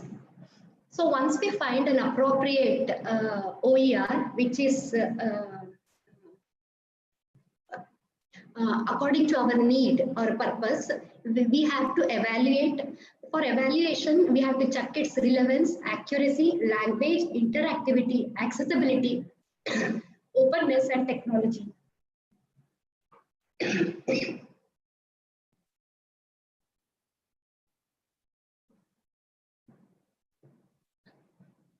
So we have to check whether the content addresses one or more objectives, whether it is aligned according to the curriculum standards, accuracy, whether it is a peer-reviewed OER, whether the content is accurate, whether the language is simple, gender neutral, or whether it includes any interactive sessions, whether MCQs, questions are embedded within the course, whether it is accessible to everyone with the subtitles, etc. whether it is open, how much openness is there, what kind of creative common license is there, what technology they have used, whether they have used adaptable, interoperable, reusable this thing, whether they have embedded with the metadata. So it is very easy to discover their OER. Okay. So once we evaluate, we have to give attribution to the creator. So usually we follow the acronym TASL, that is title, author, source, and what type of license is an ideal attribution. So whenever we are reusing or repurposing somebody else's open educational resources, we have to remember we have to give attribution to the creator. So if we want to adapt any kind of OER, this is an example I am giving how to adapt an open textbook. Similarly, we can adapt any kind like images,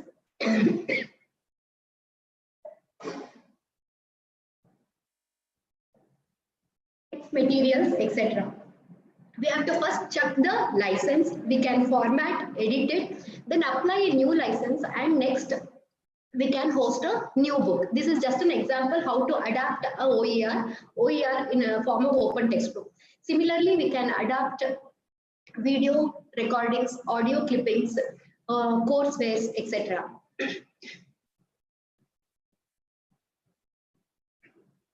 Whenever we are preparing OER or checking any OER for its appropriateness, we have to check whether they have used any kind of they have taken any extra effort to help the disabled students or disabled learners, like deaf or hearing impaired students, visually impaired students, dyslexic students, or physically challenged students. So these kind of learners will be having the accessibility challenges. So we should make sure that all type of assistive technologies have been used while creating OERs. So if we are adapting OER or creating our own OER, we should make sure that we'll use all these assistive technology. For example, a caption video presentation should be there, so it will help even the hearing impaired student. Audible screen reader software should be there, or a braille devices to access the content should be there for visually impaired students. Or there should be highlighted digital text or a read aloud options for students with dyslexia or any other kind of learning disabilities. For physically challenged or a colorblind student, similarly, there are so many assistive technologies which we should make sure we will use it while preparing our e-content. So it will be available for wide variety of participants, even with challenges. So while designing accessible e-course, we should make sure we'll use a proper technology. As we know, the technology has changed from simple web 1.0 to 3.0. So initially static pages were there in the web pages, but now the concept of scripting has been introduced, which has revolutionized the digital platform, and the dynamism is seen in every page content. So whenever we want to prepare an e-content or an open courseware, make sure the content is available to everybody. Everybody means it is flexible enough to meet the diverse learner needs, preferences, and situations. Make use of assistive technologies, follow the guidelines of web content accessibility guidelines while preparing OER, and also use an appropriate web-based software application forms, preferably the free software forms, which are known as learning management system. Okay, the learning management system will be taken by Dr. Deepa in detail. So with this, I would like to conclude telling everyone that let's become open educators together. Education is sharing. Thank you.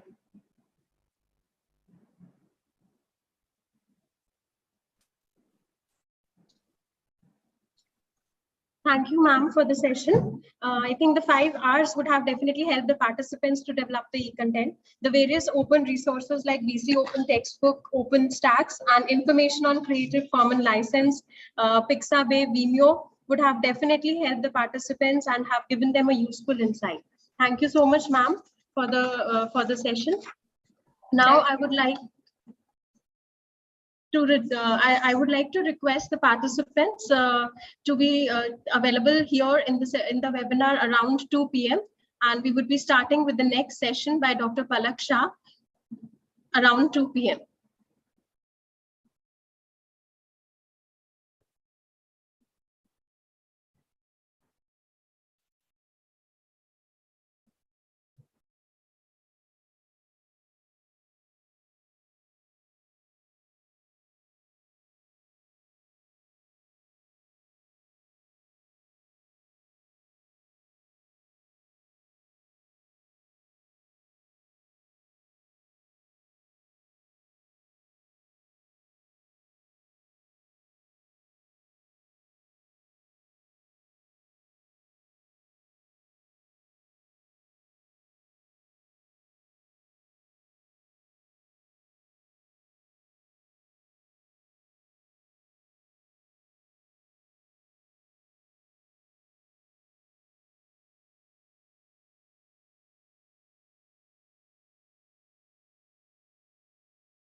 I welcome back all the participants to the webinar. The next session would be from Dr. Palak Shah, Senior Lecturer, Department of Oral Medicine and Radiology, KM Shah Dental College and Hospital, Sumandeep Vidyapeeth. The topic for the next session would be digital content development. I welcome you, ma'am.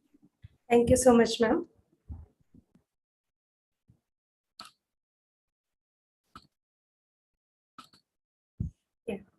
Very good afternoon, one and all. My topic for today's lecture is digital content development.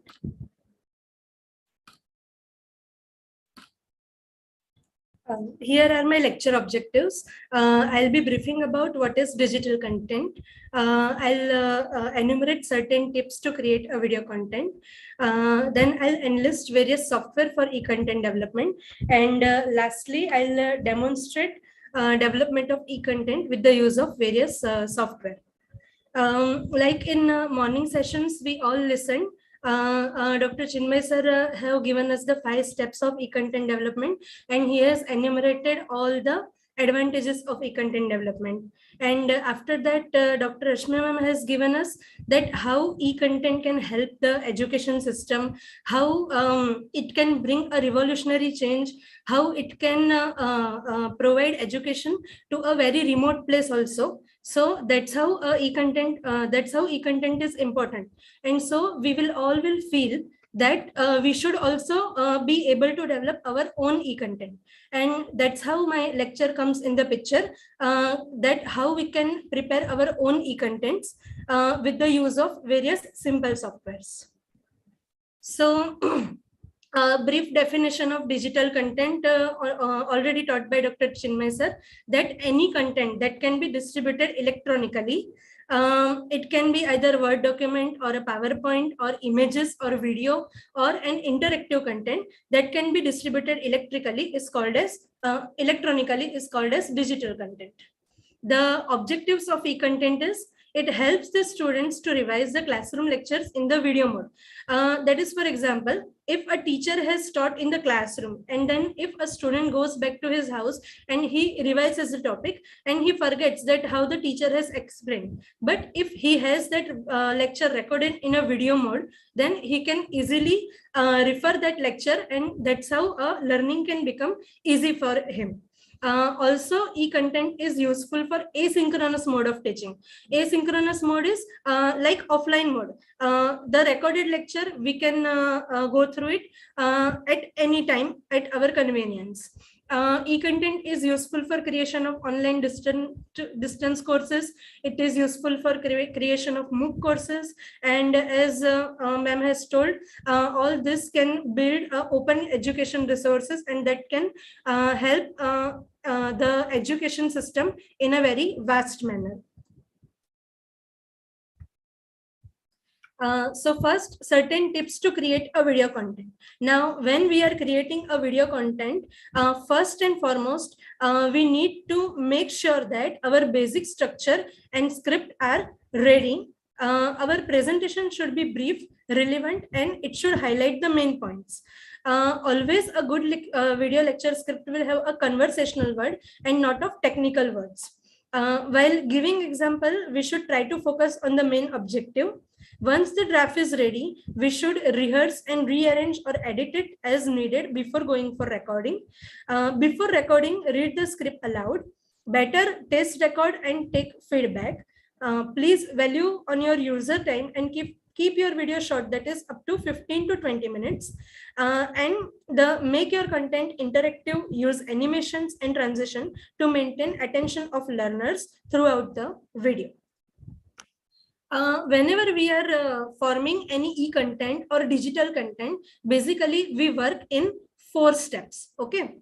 First, we take help of certain pedagogy tools to prepare our script or prepare our content. Okay, for that, various software are available like PowerPoint annotation tool, well-crafted whiteboard, presentation marker. Once our content is ready, then we will start capturing the content. And for that, we will make use of certain softwares like PowerPoint screen recording, Cam Studio, Camtasia, Screen Customatic, and Presentation Tube. Some of these softwares are freely available, and some of them are paid. For that, we need to purchase a license. I would like to mention that the number of softwares which I have mentioned in my slides are based on my study of the literature and how I have went through the literature. But as all of us know, technology is ever changing. So at the time I am delivering this lecture, maybe few more better software can also come in the picture. After we capture our content, then we need to edit our content. So for that, we make use of certain content editing softwares like Windows Movie Maker.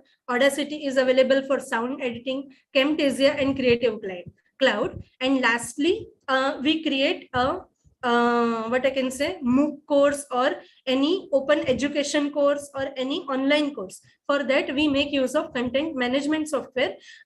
Examples are Moodle, Sakai, and Blackboard. In the next lecture, Dr. Deepa ma'am will highlight this content management software or learning management software in details. Okay, so first I'll start with the pedagogy tools. So in this, PowerPoint annotation tools comes first. PowerPoint is a software which is available in each and everyone's laptop. Okay, no need to buy any additional thing. It is very simple, very user friendly. And because we are already making use of it in our day-to-day academic life. So PowerPoint itself provides us annotation tools and itself provides us video recording tools also. So first I'll brief about the annotation tools. So PowerPoint gives the various options like laser pointer. So we can point out the important points. It can give the option of pen by which we can write something. It can give option of highlighter. So we can highlight the important text. Even we can convert the PowerPoint slide into whiteboard or blackboard also. We just need to press W key. So it is converted into whiteboard on which we can write anything. If we'll press B, it will convert the slide into blackboard on which also we can mention anything. And if we want to erase this annotation, then we simply need to type E. So everything, all the annotations will be erased. So it's a PowerPoint annotation tool, which are very easy, which are very simple and freely available in all of us laptops. Next is a well-crafted whiteboard. It's a software name is Whiteboard, and Well-Crafted is a company. It facilitates explaining the slides along with whiteboard teaching, means our conventional teaching and the present new PowerPoint mode of teaching, both of which we can combine. If I demonstrate the software screen, this is I have already installed from web. 4 chalk sticks and 1 eraser is available in this. So it's like our typical board teaching, and we can toggle the screen by using alter tab mode. So this is how well-crafted whiteboard helps in preparing our e-content. Next is presentation marker. It's a paid software. It allows the user to convert their screen as whiteboard. It allows the user to draw, highlight, zoom on the screen directly. And it provides many additional tools such as spotlight, curtain, screen digital clock, arrow point magnification, and screen capture. Here I have kept a screenshot of a toolbar of this presentation marker software, and here we can see a number of options like whiteboard, curtain, arrow point, all the different types of pen, color, everything. So it provides a variety of options for us to prepare our e-content, to make our presentation effective with the use of various annotation tools, highlight tools, and zoom in tools. So this completes our pedagogy tools. Now I will first brief about how we can make use of PowerPoint recorder to create a video content. So using a PowerPoint recorder, a computer screen and related audio can be recorded with narration, annotation, and other PowerPoint tools. Okay. First, we need to go into the slideshow menu. In slideshow menu, a particular record option is available from which we can choose start recording from beginning or start recording from the current slide as per our requirement. When we click on this button, we will be directed to search screen. See, here all the options are there. All the annotation tools are also there. The audio, video, everything is there. If you want to mute your audio or if you want to display, if you want to, or do not want to display your video, if you want to show your notes.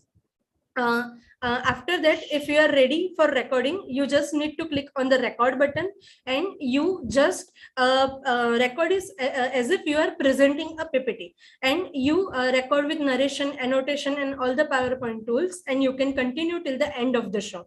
Once you end the show, you go to a file menu, and in the file menu, you will get this option, export.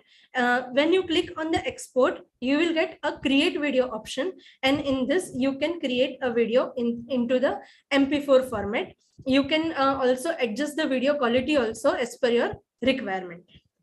And after you select everything, you will get this screen on which you can choose your folder in which you want to save. You can rename it and you can get a MP4 video content as per your requirement. And it is very easily, freely available in the laptops. Next is a presentation tube. Presentation tube, the light version and pro version are available. Light version is freely available, so that I have downloaded for our demonstration purpose. Presentation tube, what it provides additionally other than our PowerPoint presentation, that I'll tell you first. So presentation tube helps to record and share quality video tutorials easily and effectively. It is available in both the version, web recorder version and downloadable format. Okay, presentation tube has its own software, so our video, our recorded video contents can be directly uploaded on that also. And if we don't want to upload, if we want to download and keep in our computer, then also it is available. Presentation tube recorder allows the teachers to narrate and annotate PowerPoint slide and synchronize a variety of essential visual media, including webcam video, whiteboard, web content, YouTube video, and computer screen. In PowerPoint, only the PPT, the presentation, what all the things we have kept in the presentation, Usika, we were able to prepare a video. But in presentation tube, we are getting a facility, we are getting different option through which we can include all these things, a visual media, a YouTube video, or a different file open in our computer screen. All the things we are able to synchronize in one single video content, and we can prepare a very effective e-content by use of this presentation tube. It is also very simple and easy and user-friendly software. With visual aids like drawing board, presentation, presenter can draw lines, curves, graphs, shape on the screen to emphasize or clarify their idea, so the demonstration can be clearer. It itself includes the drawing and writing and all the options available within the software itself. If I'll demonstrate directly on software, this is an icon which you can get on your screen. This is how a screen opens when you launch a presentation tube software. First, you need to click on the open option, and then you can insert your, get your slide into the software. Now, there are variety of options available, like you can go into the camera settings.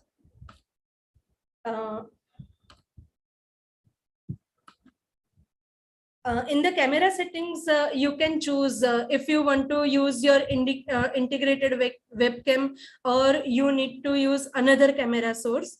Then in the configuration option, you get various audio settings also, like you need to use your microphone or your computer microphone. Then you can get various video recording option settings also. Then here in the slide menu, we are presently in the slide menu. So these are the arrow keys which provides you the facility to rotate the slide during your presentation. If you want to write something, then these are the writing settings. You can simply type anything within the software only. If you want to draw anything, it is a draw toolbar in which various options are available to draw. Then next is the web option. In this, here you can type any URL and you get that web page here in the software itself. So when you are recording, everything will be integrated along with your PowerPoint, and one integrated video content will be seen.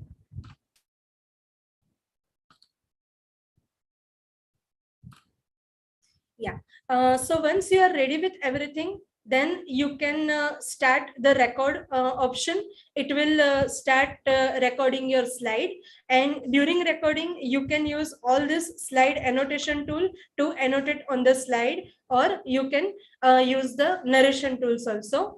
And this is a particular desktop icon. It can switch to a software recording screen to a desktop screen. And desktop if you have opened a Word file which contains something, so that you can show, so you can switch to desktop recording mode also, and you can switch to software recording mode also. So this I have demonstrated a simple software. Once we get to learn using a simple software, then we can go for more advanced software. Like in further slides, I will be demonstrating a different software which are more advanced. As compared to this, more industry level videos can be produced. So the way I have told, you can click open button and you can open your PPT. Then you can select your audio and video settings. Then you can record the button. You can click the record button to start your recording. You can pause your recordings in between. You can use your various draw and erase tools for annotation as per the requirement.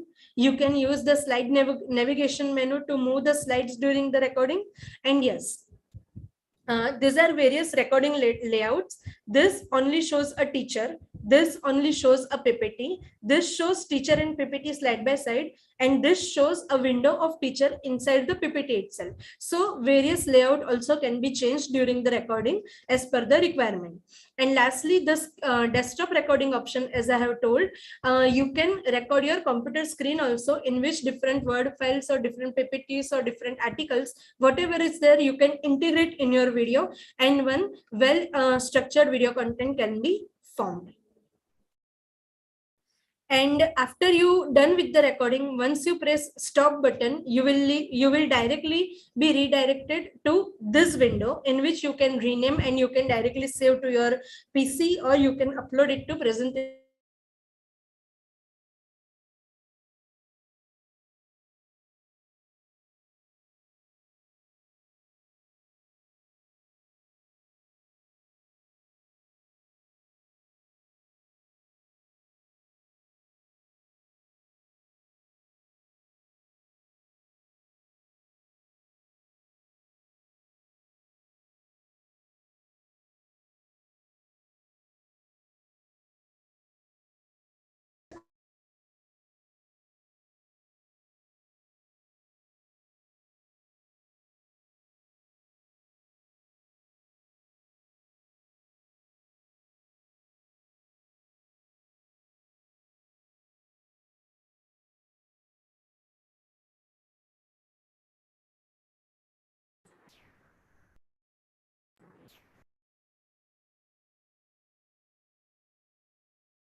Yep. So our next software is content development with Cam Studio. So Cam Studio can record all the screen and audio activity on your computer, and it can create industry standard AVI video files by using its built-in SWF producer. So by Cam Studio, we can get high quality video e-content, and it can be used to demonstrate a feature of new software. It can use to create movies that are used for user training.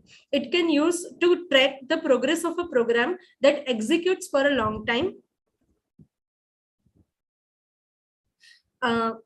it can use to record the sequence of steps that cause the occurrence of bugs in the faulty software.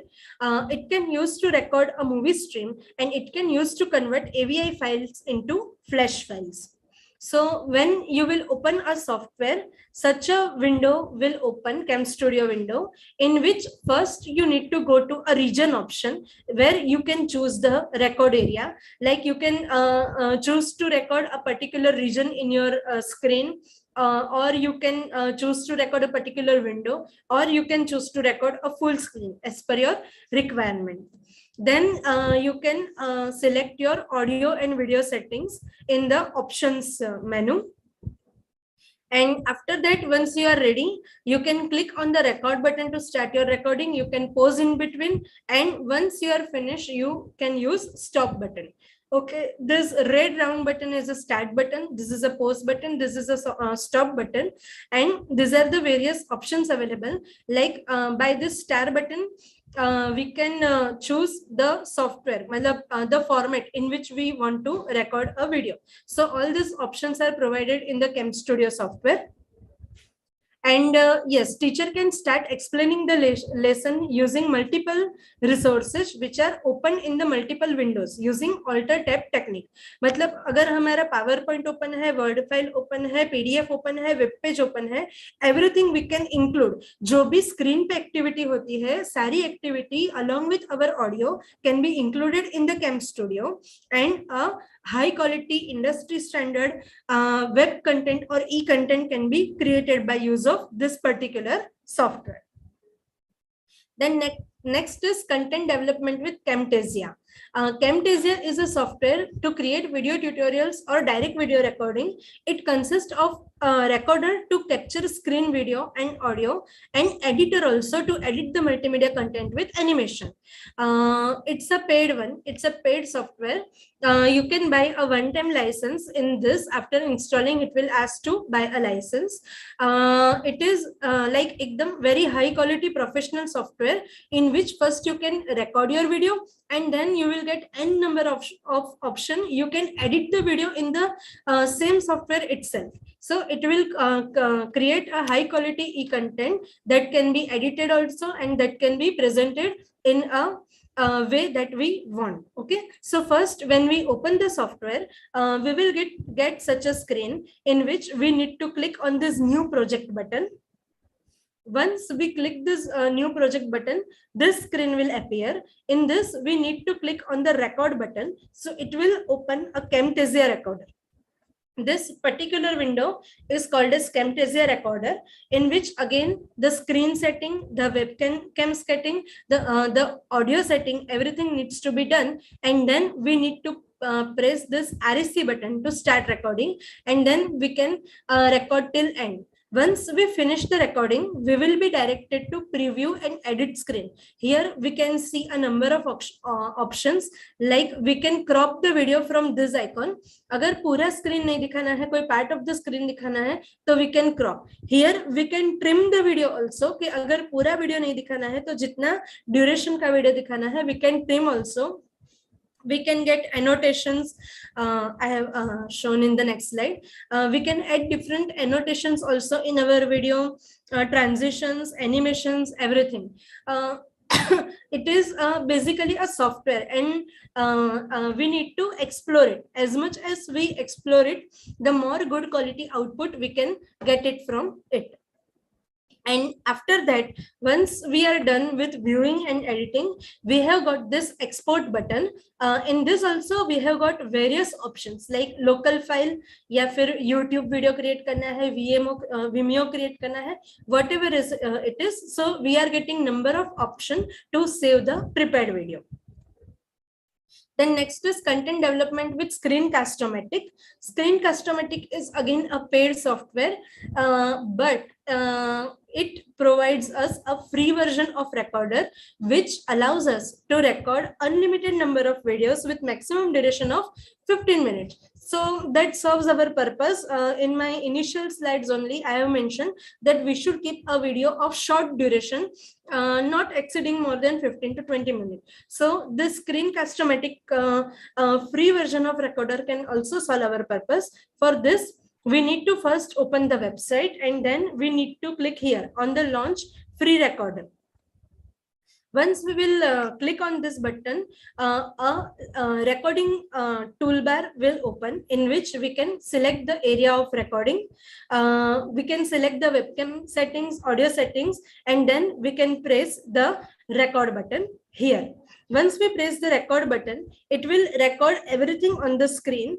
And after we are done with the recording, we need to press the done button. It is available here. Once you click on this, menu will open, in which last will be the done button. Once you press the done button, this screen will appear. And in this preview screen, you can preview your video. You can also trim the video. And the best thing, you can add captions also. You can use this CC button, or you can directly incorporate it, a previously typed caption file along with this video. So an integrated captioned video will be formed by using this screen customatic software. And once you are done with it, again, you are getting multiple options to save your video, like save as a video file in your device, or upload to screen customatic website, or YouTube, or Google Drive, anything. And last, our traditional method, which is very, very important and very, very effective, content development with high-end cameras. It facilitates the teacher to give his best mode of teaching. Means if the teacher is comfortable with Blackboard teaching, then also it's okay. If the teacher is comfortable with PowerPoint teaching, then also it's okay. If the teacher is comfortable with combined, then also it's okay. So teacher can give his best mode of teaching by using this way of e-content preparation. The digital content produced by this method is generally a raw and heavy video file. It will give a high definition video. So it will be a heavy, high memory file. For this technology, the interactive whiteboard is integrated with video mixer, audio mixer, and camera, which can pan, tilt, and zoom. Okay, a particular room is prepared for this technique, in which a whiteboard will be available, and a camera that can tilt and zoom, and it can be placed strategically, and it is associated with video mixer and audio mixer softwares also. If I'll show in the figure, this is how the entire setup is there. A camera is there, and entire software is there, which will record, which will edit, which will mix the video content, and finally a high quality video content will be created. The cameras are placed strategically in the classroom to capture different visual perspectives during recording of the teaching process. The cameras have to be non-intrusive in the classroom without disturbing the teacher and student. And this kind of setup will ease the teacher to be natural in teaching without being camera conscious. It is like our normal lecture only, but it is getting recorded with high definition settings and everything. And the video mixer and the audio mixer will integrate the camera output and whiteboard teaching process through a proper interface, and choose a final video output for storage in the cameras that will have a common control through a joystick operated camera controller. And a visual enhancement can be made with better lighting scheme. Here I have shown in the image, the lighting scheme can also be there, which can be changed according to the requirement. And last, chroma key effect can be given using green matte technique that will help to integrate field videos with classroom teaching. Means a certain kind of green background is given in which a teacher can teach, and later on it can be integrated with field videos. So this was the content development by using high-end cameras. This was the last part of my lecture, and this is a content development using high-end cameras facility available at our Sumandip Vidyapit campus. Thank you. Thanks, Dr. Palak, for an interesting session about content editing tools and creating tools, especially the well-crafted whiteboard, PowerPoint recorder, etc. would definitely have helped the participants and motivated them to use e-content tools and softwares. Do we have any questions from anybody?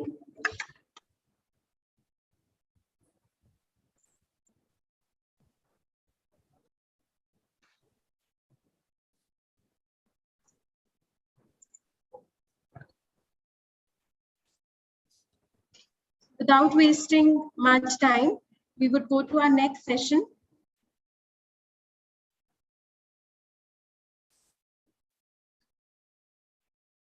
The speaker for the next session is just a minute.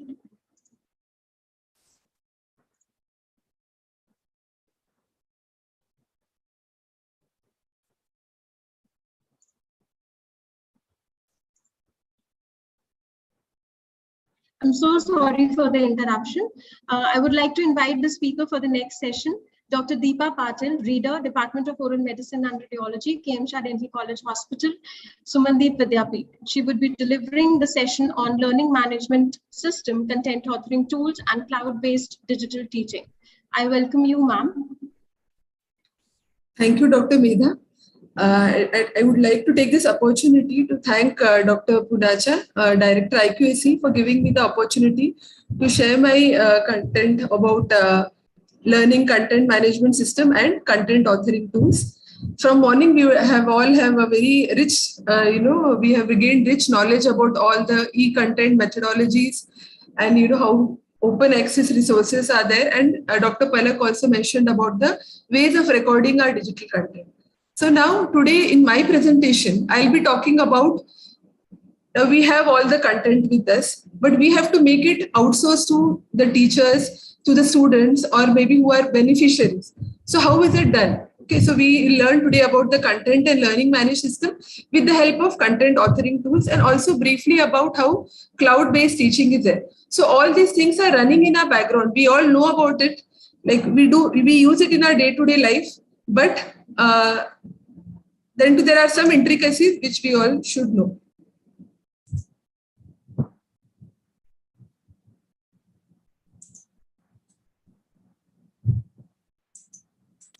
Is my screen visible? Yes. Yes, ma'am.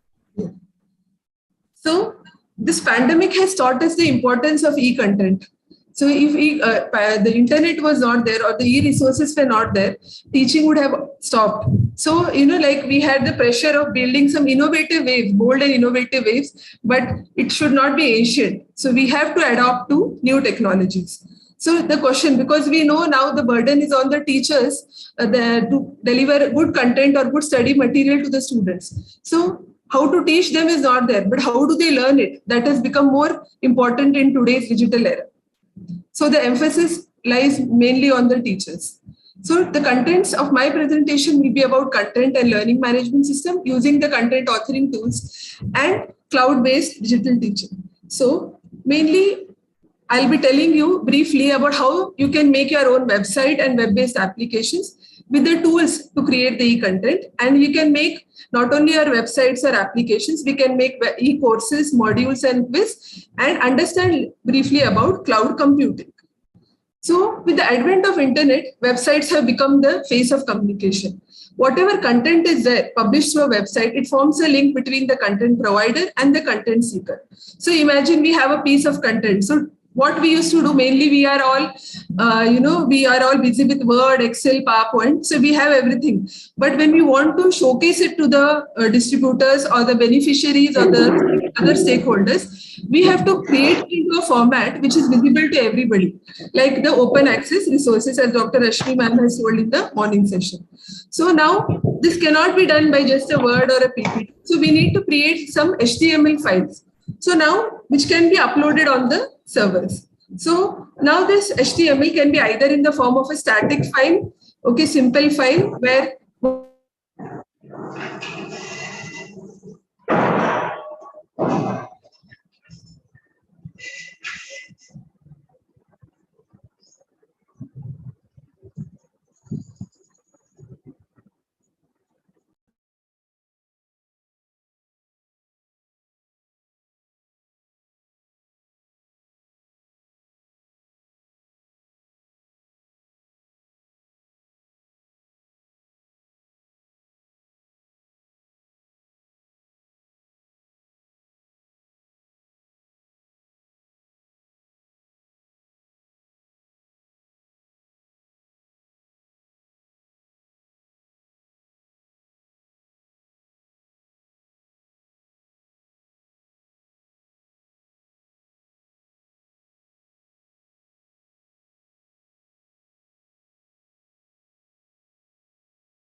There is some technical issue at the speaker's end. Please wait for 1 minute.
So sorry for the interruption due to some network error.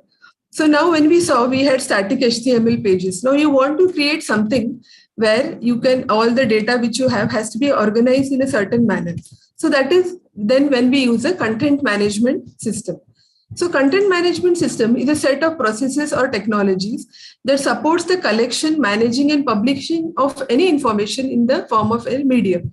So it has a very wide relevance, and with the help of the content management, we can create websites and any web-based applications. Even non-technical users like us who do not know much in detail about programming, coding and softwares can make it. So the most common one which we use is the Wikipedia. So Wikipedia is a dynamic HTML format. So now it is how we define CMS. It's a web-based application so that it will provide capabilities for multiple users to have different level of permissions. Like whenever we do when we go to some website, they ask us permission. No? Same thing. Where here in this web base, if we create, we can give permission to some people or part of it, so that whatever content, data, or information is there, we can create a website of that with the help of intranet application. So we can manage the content, like what you can do, whatever content is there, you can create it, edit it, archive it, publish it, and collaborate with other people who are having the same knowledge or other institutions, report it in our website. So it is a software application. Basically, content management system is a software application where many programs are there, where you can create and manage your digital content. So it grants you the ability to upload, edit, and delete the content from a website, without, you need not know the HTML, Java, or other coding languages.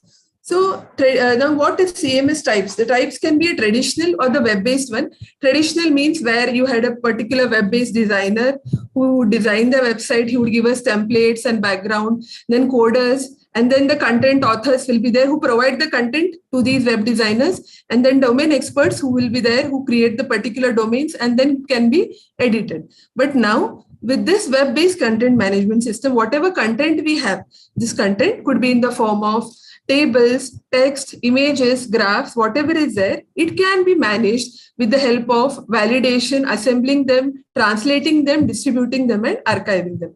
So together, all this will form a web-based content management system. So what are the advantages? So why should we use CMS? Because it is user-friendly, like non-technical users can use it. It can be accessible to everybody. Like as it was emphasized today in the morning, that accessibility is very important in open education resources. Optimization. Now we have a lot of data. Every data we cannot, be made visible. So how to categorize it and make it visible to everybody. So that can be done with the help of content management system, because it will take a lot of space on your server. And security will be also there, because there are so much of threats from malware and hacking. So your data is protected and it can be done at a comparatively reduced cost. So now what are the functions of a CMS? Now, whenever we go to any website, you see that there are all markings like this. What is a menu? Then it will sub-modules are there. So it will help in generating navigation elements in the form of menus, tables, contents, and index, and make content searchable and indexable. So it will keep track who is using it and give after giving appropriate authoritative permission. And it will elaborate and it will let several other people who can collaborate and edit the content together and prevent wrong people from manipulating the content. Whatever, it can keep track of changes through the use of content versioning. It can schedule the whatever content is there, it can update it and use good, very nice, informative and catchy templates to publish it in a standard format. And also you can personalize it according to your customer viewing experience. So technically, what are the permissions like you want to have, like requirements are there? You should have an operating system of Windows or Linux. Is there a web server, HTTP, which is there, which we all use it, when we want to open a website in the form of HTML files. The databases are in the form of all tables in MySQL, Oracle, and scripting softwares like PHP, Java, and Python. So whenever we have you are going to install a CMS in an open source environment, this is usually the abbreviation used, XAMPP, which is a platform and the Apache is your server, MySQL is a database, and PHP is a scripting software. So now coming to the types of, now we saw some technical aspects. Now what are the types of CMS? Like WordPress, Joomla, Drupal, Magento, Squarespace, Wix, and Typo3 are the different types of CMS. I have arranged them according to the descending order in which they are used and easily available. Now, WordPress is an open source software you can use to create a beautiful website or a blog or even an app. Okay, so this is freely available, is there, but certain, when we want to create something when we go intricately into these websites, some, categories and some applications have to be paid. So there are some things known as plugins. What are plugins? So plugins are additional softwares which are, used in developing in these programs, which it will not alter your original program. So maybe you can have these plugins. You can choose what you want to do. You create a quiz. You can create a web course or a module. Then next you can create a theme. So there are different themes are there in these website WordPress, which very catchy themes are there. Good, backgrounds are there which you can use it. And different patterns are also there. According to whatever is your content, you can utilize whichever pattern is there. It can be simple audio or video message for sterilization or COVID protection, anything it can be.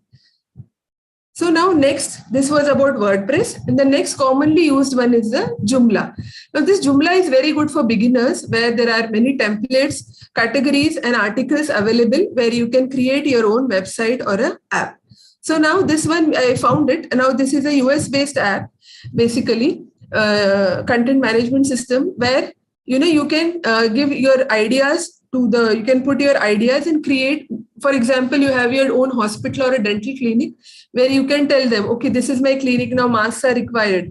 And what are the facilities available? So you can create your own beautiful website. Even though we are non-technical persons, you can use these CMS and create your own websites and even the apps, web-based applications. So next is Drupal. Now Drupal is one where you will have different, it is very different because it has a good layout and a color scheme, and it has a nice body which will give, and different effects and fonts are there, and there are some browser specific solutions. So now we saw about the different learning content management systems.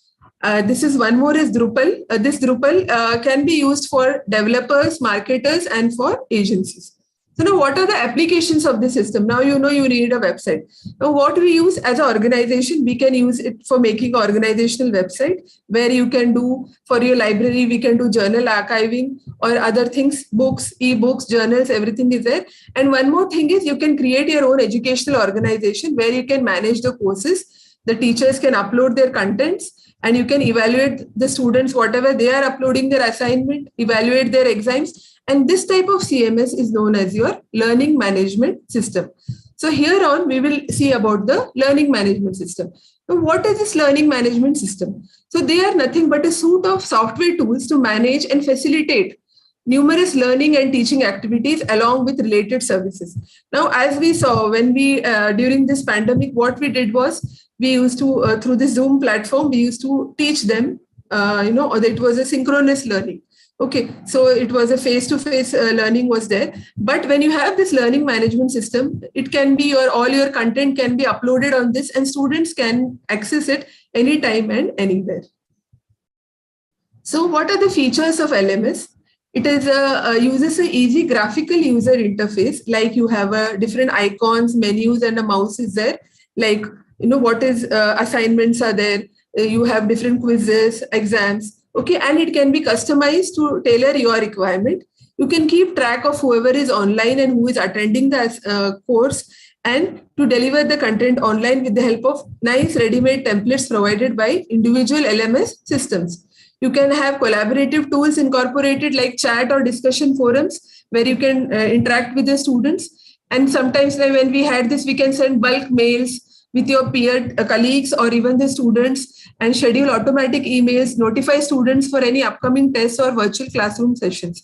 You can integrate according to with the social media because nowadays everyone is into social media.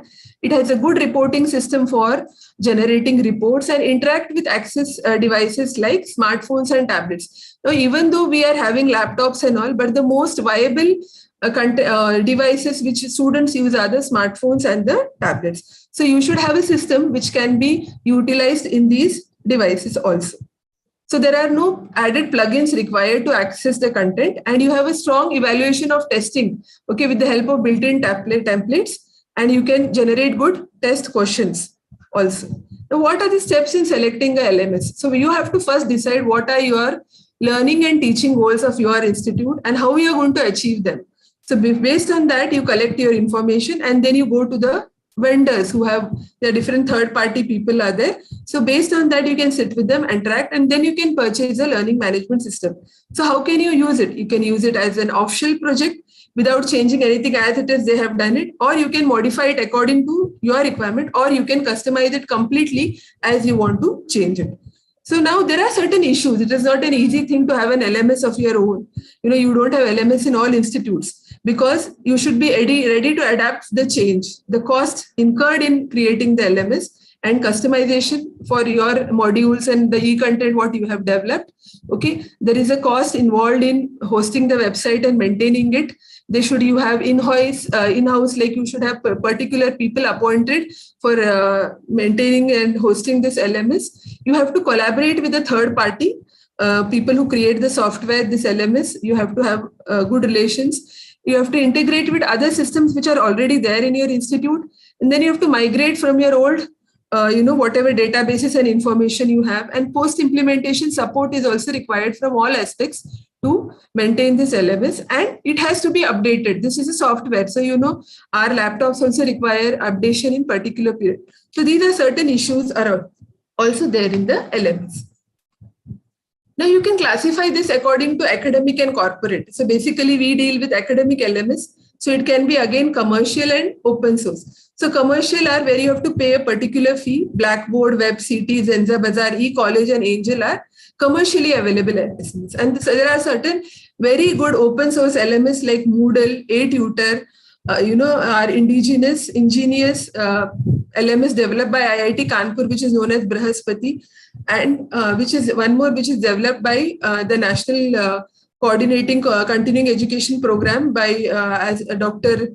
Chinmay Shah has told, they have developed one M-Course LMS also, which is there. So now this is a Blackboard. You can do, but this is not freely available. This is a very good LMS. the most common LMS which is there is your Moodle. So Moodle is a modular object-oriented dynamic learning environment course. So now it is a very versatile tool. Okay, it is a versatile LMS. It has a complete online learning environment. It is a one point where you can online collaborate with all others, and it is a repository of all study courses which are there. It can contain collaborative, synchronous courses as well as independent asynchronous self-paced courses. So both are there here. So what are the benefits of using this Moodle? And it is one more thing is you can use it on your mobile. Now the students are all not having, everybody doesn't have a laptop or access to the desktop. So you can use it anytime, anywhere, integrate with other tools. There are certain notifications which are there which you can use. You can upload your documents. Okay, the teacher can upload, the students can upload their assignments, and it is a very easy to use interface and totally free. But there are certain things which are again payable with a continuous support. And one more advantage is it is available in multiple languages. Like when I was, we were studying like Portuguese, Chinese, French, English, everything is available. And you can have a view the courses at a glance, and then whatever is suitable to you, you can use it with a good support system, and you can complete your activity. Okay, you have get reminders that your activity is pending and whatever assignment you have to complete. And you have a collaborative system with others, and assessments are done periodically.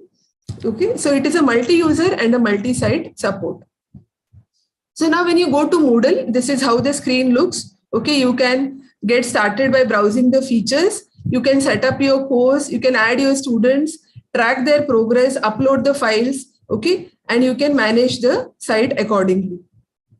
So next is your one more which was proposed, created by IIT Kanpur, that is known as the Brahaspati.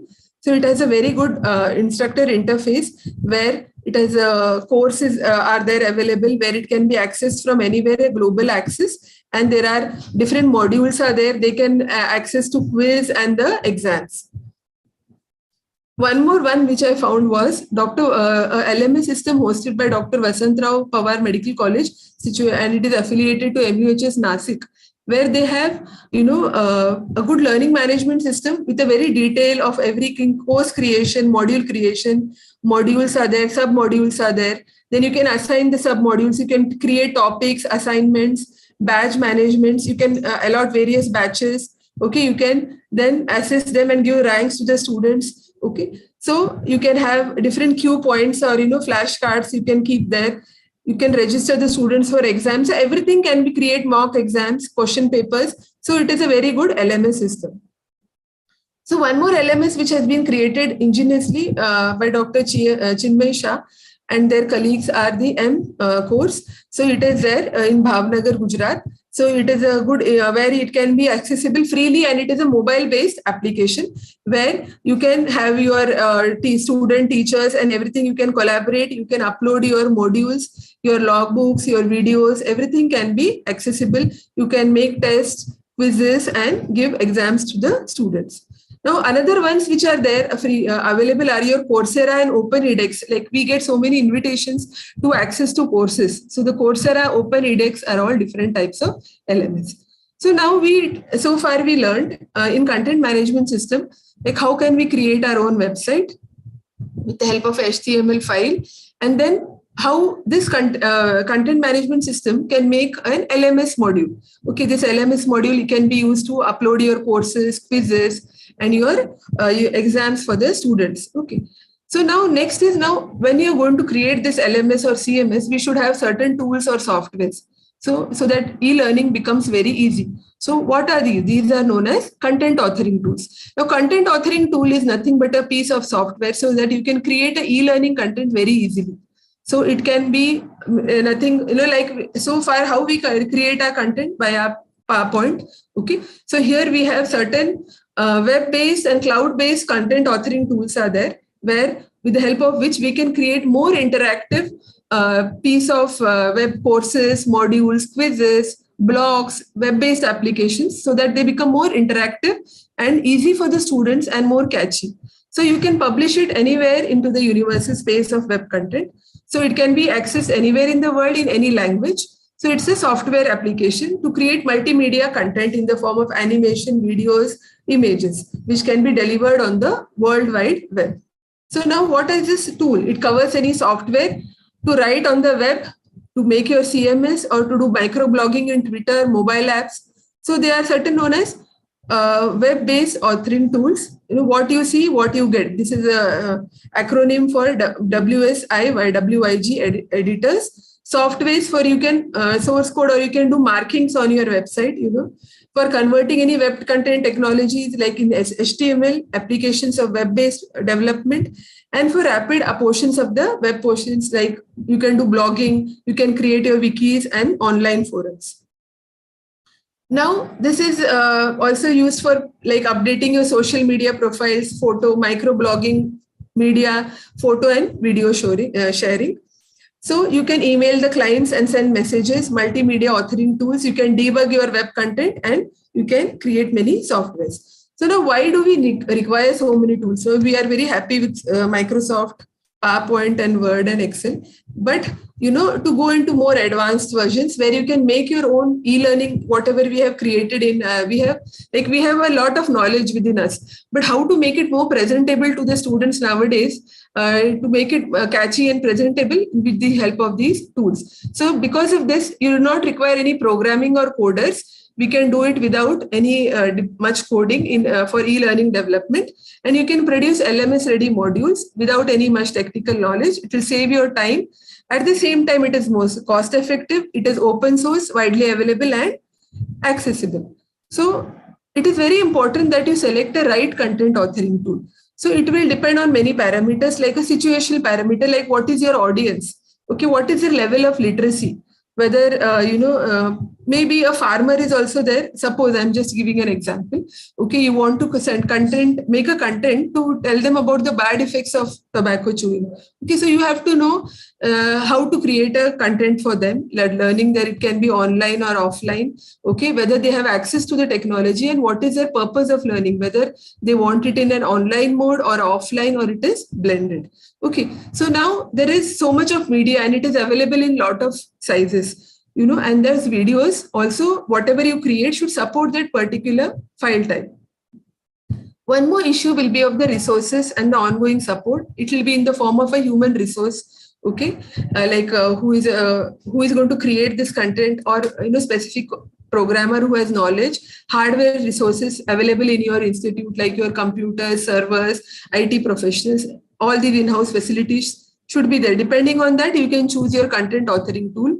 And if there are certain additional softwares are required to create these tools, which are, payable. And then because all this will incur a lot of total cost, it is known as cost of ownership, based on which application you're developing, training the students, upgrading the softwares, maintaining it.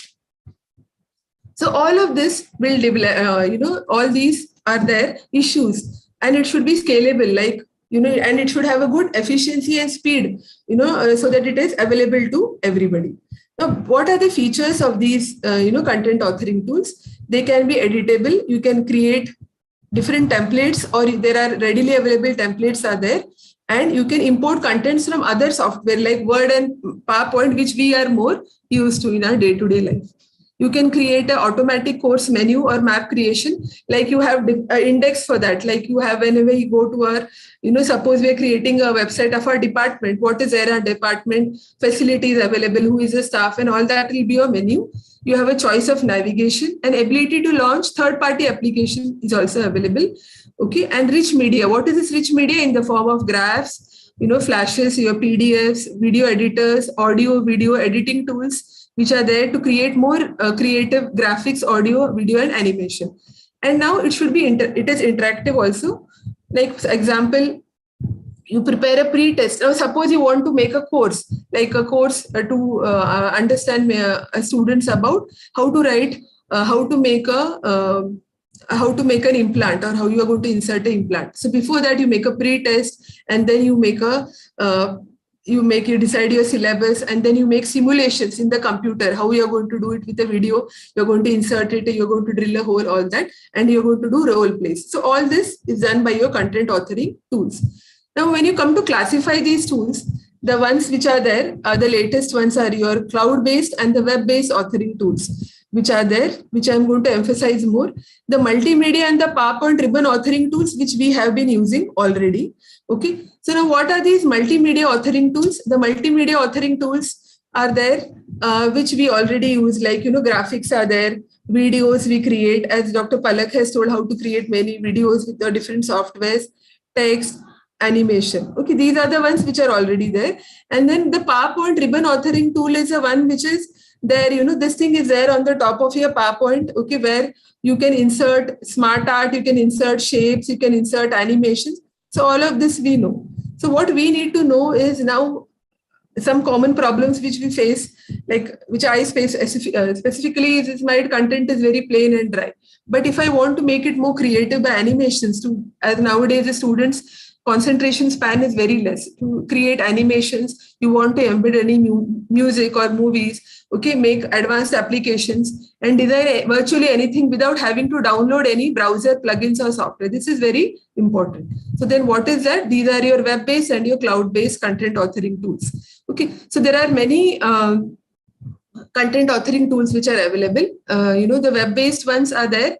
Web-based ones is that means you require everything, like everything is done on your laptop or a desktop, but it is available, on the it is available on the web. Okay, so cloud-based is there, which I'll be dealing with in the little later, where it is available. You can access it anytime, anywhere, without you having your big hardware or software requirement. So Adobe Captivate, Articulate Storyline, Inspira, Adapt, iSpring Suite, Camtasia, all these are web-based content authoring tools. And Elisudat, Gomo, Adobe Creative Tool, Rapid Intake, and Brave Shark are cloud-based. So first, we will see some e-learning authoring tools. The first one, which we know, we have used it so many times, but I didn't know actually before learning this course, on what is HTML. So it is hypertext markup language. So now there are different, versions are there. Now this is the latest version, which is created by the World Wide Web Consortium and the Application Technology Working Group, which is a standard programming language for describing the content and the appearance of web pages, which is used basically whenever I told about CMS, how we are going to create the CMS with the help of your HTML5 tool. Okay, you can create your websites and apps. So now what happens, generally we are very used to our Adobe. Okay, but Adobe is again, the PDF version is available freely, but the Flash and all, you cannot use it on many mobile devices. Okay, so what is the issue? You require a content capability with smartphone and tablets where you can work offline and at the same time support high definition video and animations. So what is this HTML? It is a structure of a web page and a series of elements. It will tell like basically HTML runs in the background. When you are doing it, you're creating your content. It will not show you what is HTML. It is, you will have a heading, a body.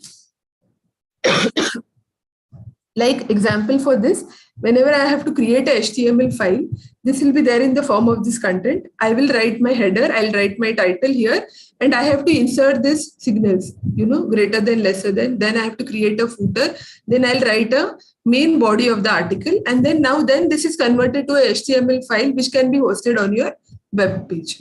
So what does this HTML file do? It will store your data so that you can use it on your computer or your mobile device. Okay, and web pages can have flasher type, and you can use it with different fonts. You can have color access and other effects which are there, and you can make it in use it in motion.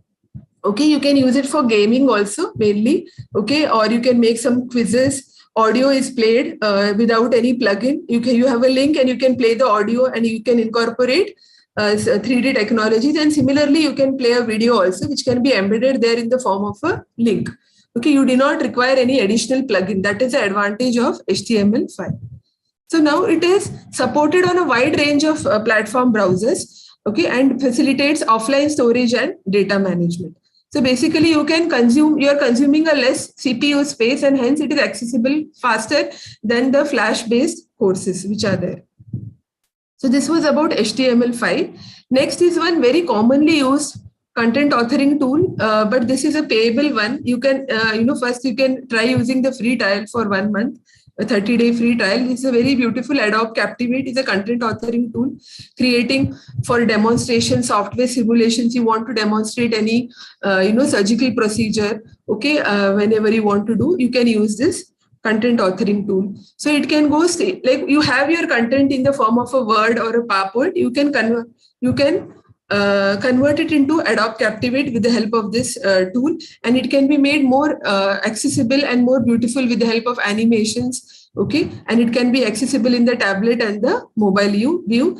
And for specifically for iOS devices, you can start from a blank canvas, and then you can import it in a storyboard format, and you can use it. So now, when you have a PowerPoint project, you have to bring it into Captivate 9.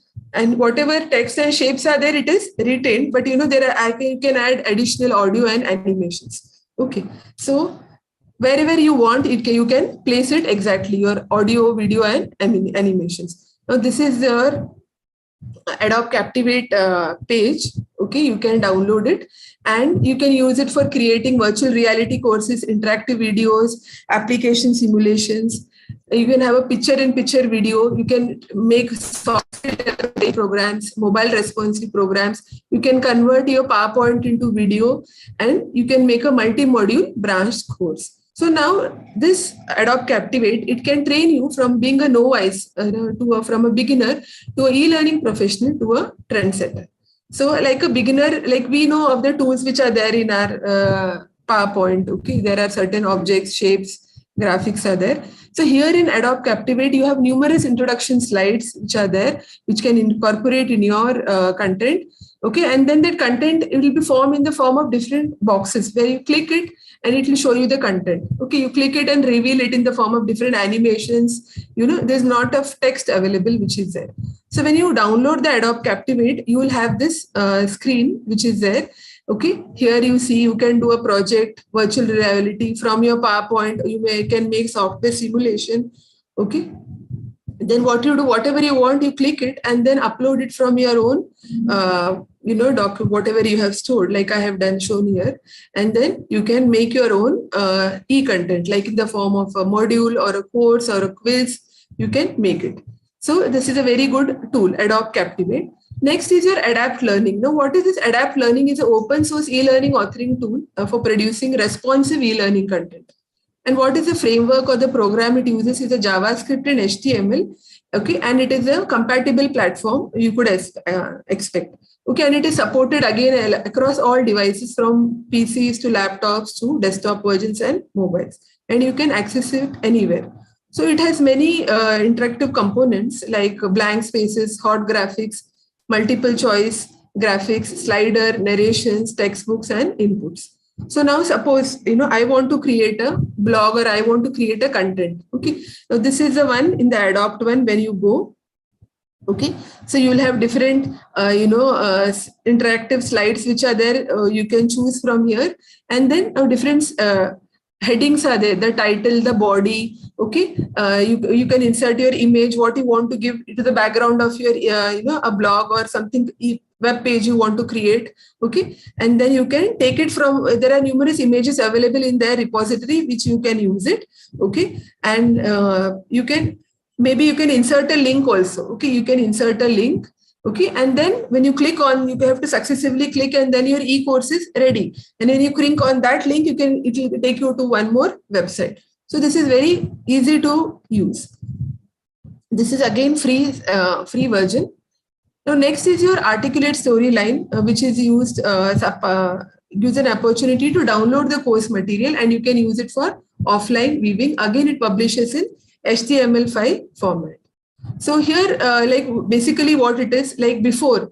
Okay, now suppose I have many images are there. Okay, suppose I'm making a presentation or we are having a group discussion.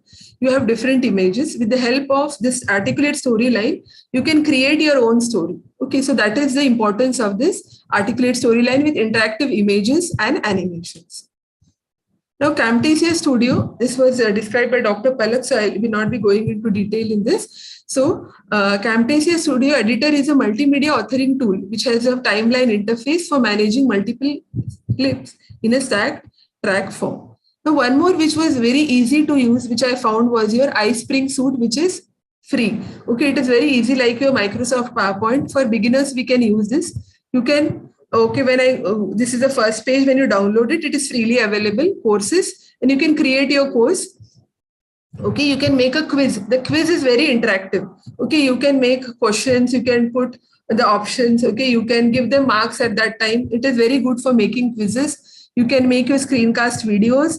You can make interactions and books and animations and audios. You can make suppose you want to do something for your students, undergraduate students, you want to create a video, small video of how to examine a patient. Okay, so you go to the screencast, and then there are certain audio and video recordings which are there. Okay, applications where you can create a beautiful e-content out of this. Now, Composia, these are Enterprise 6, is again based on HTML5 and can be accessed anywhere on your modern device, desktop or mobile. There is no need to install any app or your players. Okay, it has numerous features relative to high interactivity. It can be used for social learning and game-based learning. Okay, so it is similar to a PowerPoint where you have numerous tools which are already enlisted here. Different graphic tools are there which you can incorporate it in different layers, and you can make your own e-content. Now, what is the trend now?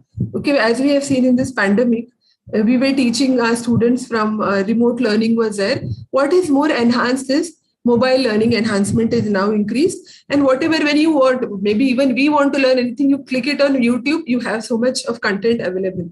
Okay, and there are different forums where learning is there, and social learning in the form of, excuse me, Instagram, Facebook is there. So that time now is your next mode is your cloud-based digital teaching. Now, as Steve Jobs has correctly said, cloud-based digital teaching is a third wave in digital teaching. So now we are moving from offline, online, e-based to web-based to cloud-based digital teaching. Now, what is this cloud-based teaching? What is this cloud? Okay, it is you're doing computing, like managing or creating content. Okay, it is not important like how you do it and not where you do it. Okay, it has completely changed where you are storing and accessing your data. So it is a future of your computing using only one server. Like, we all know what is the problem involved. You have multiple computers, hardwares and all are required, which will require to make our e-content available to anybody. So this is going to solve that problem. So cloud-based digital teaching, it will authorize teams to create and edit content wherever and whenever is appropriate for them without any control of version. Okay, that version control issue is not there. Okay, it is truly a collaborative environment where individual elements can be discussed and finalized. Like means I am sitting here, I want to collaborate with somebody sitting in different part of the globe. Okay, so you can use, this is especially true on platforms where you have contextual commenting, user roles and shared resource libraries. So now we are going into a digital era where you require advanced teaching technologies, whereas students and we are also have to keep updating ourselves. So cloud-based digital teaching will help us do all that. So it can be defined as a new style of computing in which dynamically scalable and resources are provided as services over the internet. Whatever you use there, you need not download anything. You can, whatever is available on the internet, you use it. So it is nothing but a large group of computers which are interconnected with each other. So it can be personal or it can be a network of servers inside maybe a public or even a private organizations. So whatever additional expense we required on hardware or software for building maintenance, IT department is all eliminated here. So the resource offered as services through the internet. So whatever internet is there, it is giving us. So how is this done? With the help of a third-party application, which is like your Google, Microsoft, Amazon. See, we all are using it. Okay, but this is going to help us to learn about it. So, however, this cloud-based learning system require what is one more is high speed and a high reliable internet access. Excuse me. So now this cloud-based computing requires a very strong and high-speed internet application. So the platform wherever you want is eliminated. You can access it on your mobiles, okay, anywhere. So it will provide an on-demand services anytime, anywhere. So it refers to many storage, service storage and servers and applications. So it will get rid of all your hardware infrastructure at the user end, and it will use a low powered device. So whatever the Blackboard, as I told you, Blackboard was a learning management system, and the Moodle, they are all cloud oriented for e-learning software. So all these are cloud oriented. So, and surprisingly, your Gmail, your Google Drive, okay, whatever we use the Google Classroom in our pandemic time, the Google Forms are all cloud-based teaching methodologies. Okay. So now there are certain acronyms which we should know when you talking about cloud-based teaching, like XaaS is anything as a service. So any delivery which is developed anytime, okay, anything, anywhere.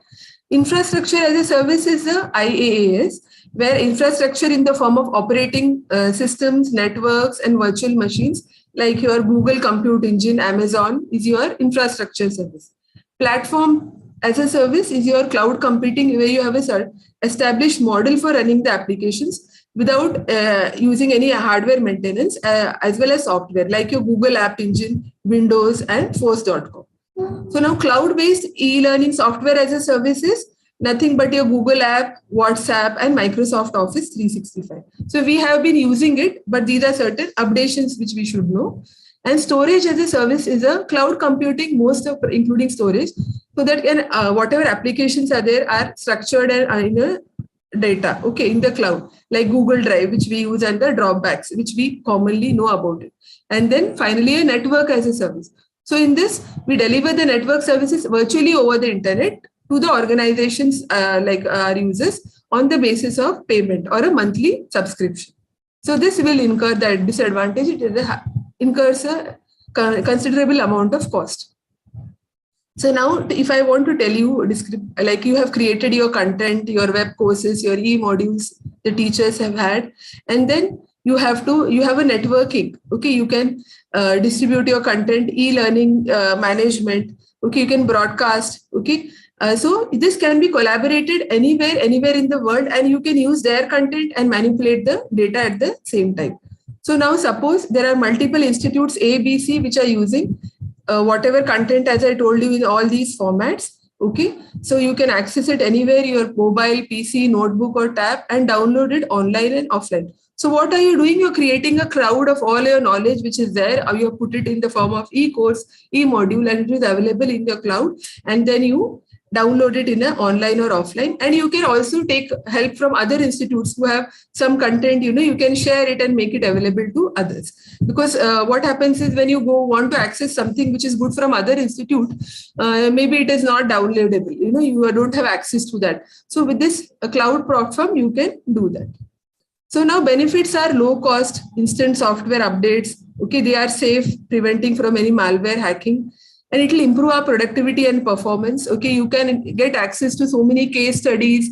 Okay, whatever, so many databases which are there. Okay, allows for any seamless collaboration with different workforce. We can learn so many things from other people. It can improve your documentation format. Okay, always you do not have to depend on your internal IT system. Okay, so it will improve your employee retention also, and they are more dependable. But at the same time, it will require a high cost and good speed and the internet.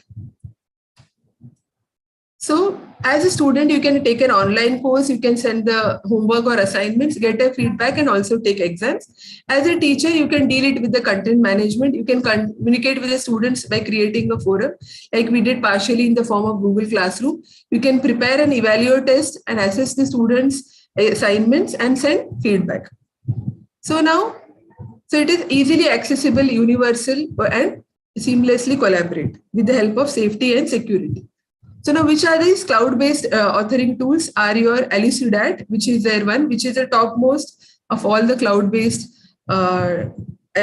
tools. Adobe Edge Animate. Okay, this uses the Adobe Edge Animate feature. Basically, this Elucidat is very famous for creating animations in the form of interactive content. So it works well on both iOS, Android, and all desktop browsers like Chrome, Firefox, and Internet Explorers. So now this is your web page when you go to Elucidate. Okay, so you can have whatever you want to create. Maybe you can create a topic here.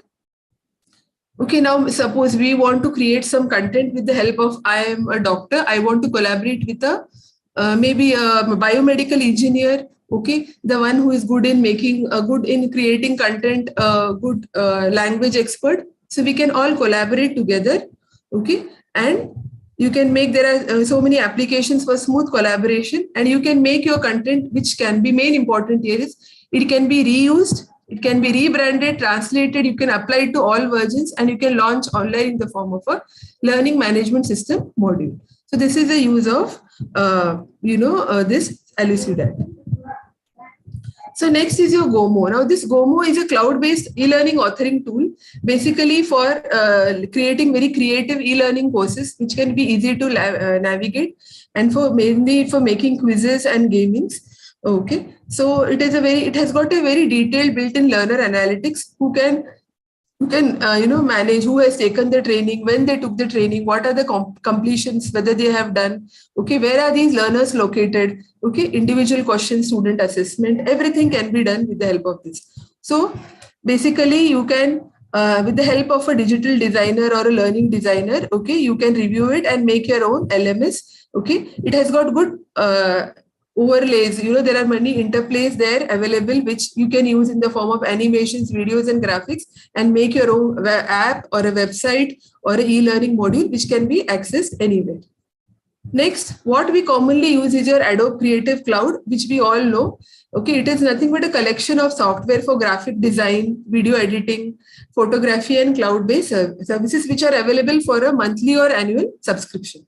Okay, it can be downloaded on the internet and installed on our computer as long as your subscription is valid. So it has got numerous applications. Okay, Adobe Acrobat is the one which we commonly use, and these After Effects, Audition, Bridge, and all these Dreamweaver, Illustrator, these are all different tools for editing your videos, graphics, linking with different programs, making good animations. So these are all different applications of Adobe.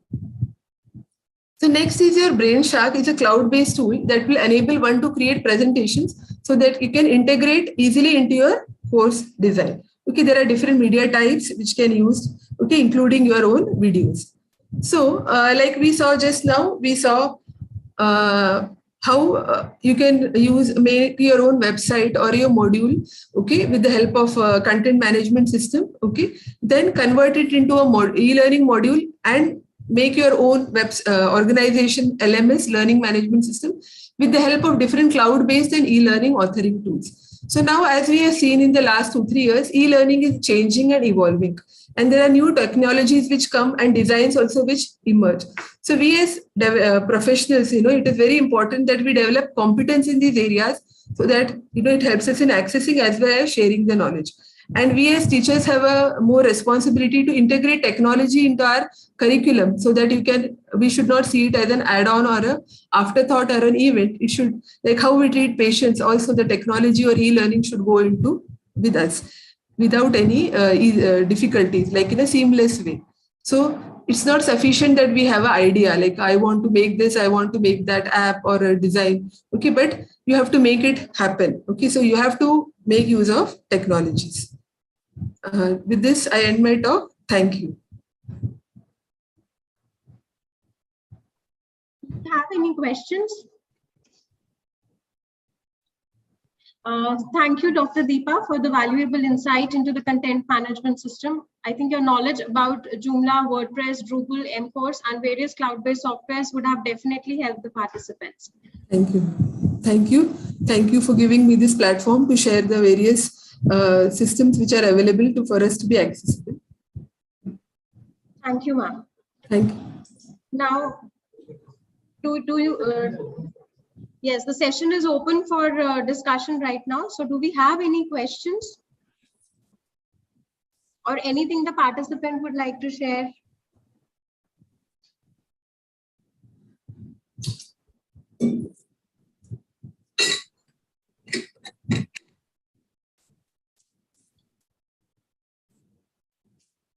Okay. Now, at last, I would like to thank Dr. Rajesh Varane, Honorable Vice Chancellor and IQAC Chairman, for his constant guidance and motivation to us. I thank all the delegates and participants of the webinar. We will be mailing you the feedback form, after receiving of which we will be also mailing you the certificates. So thank you, all of you.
Break मध्ये असताना येत होतं तुला हे first standard दिला second मध्ये आलं तर सेम सॉल्व्ह येतच नाही सरळ बसी प्रॉपरली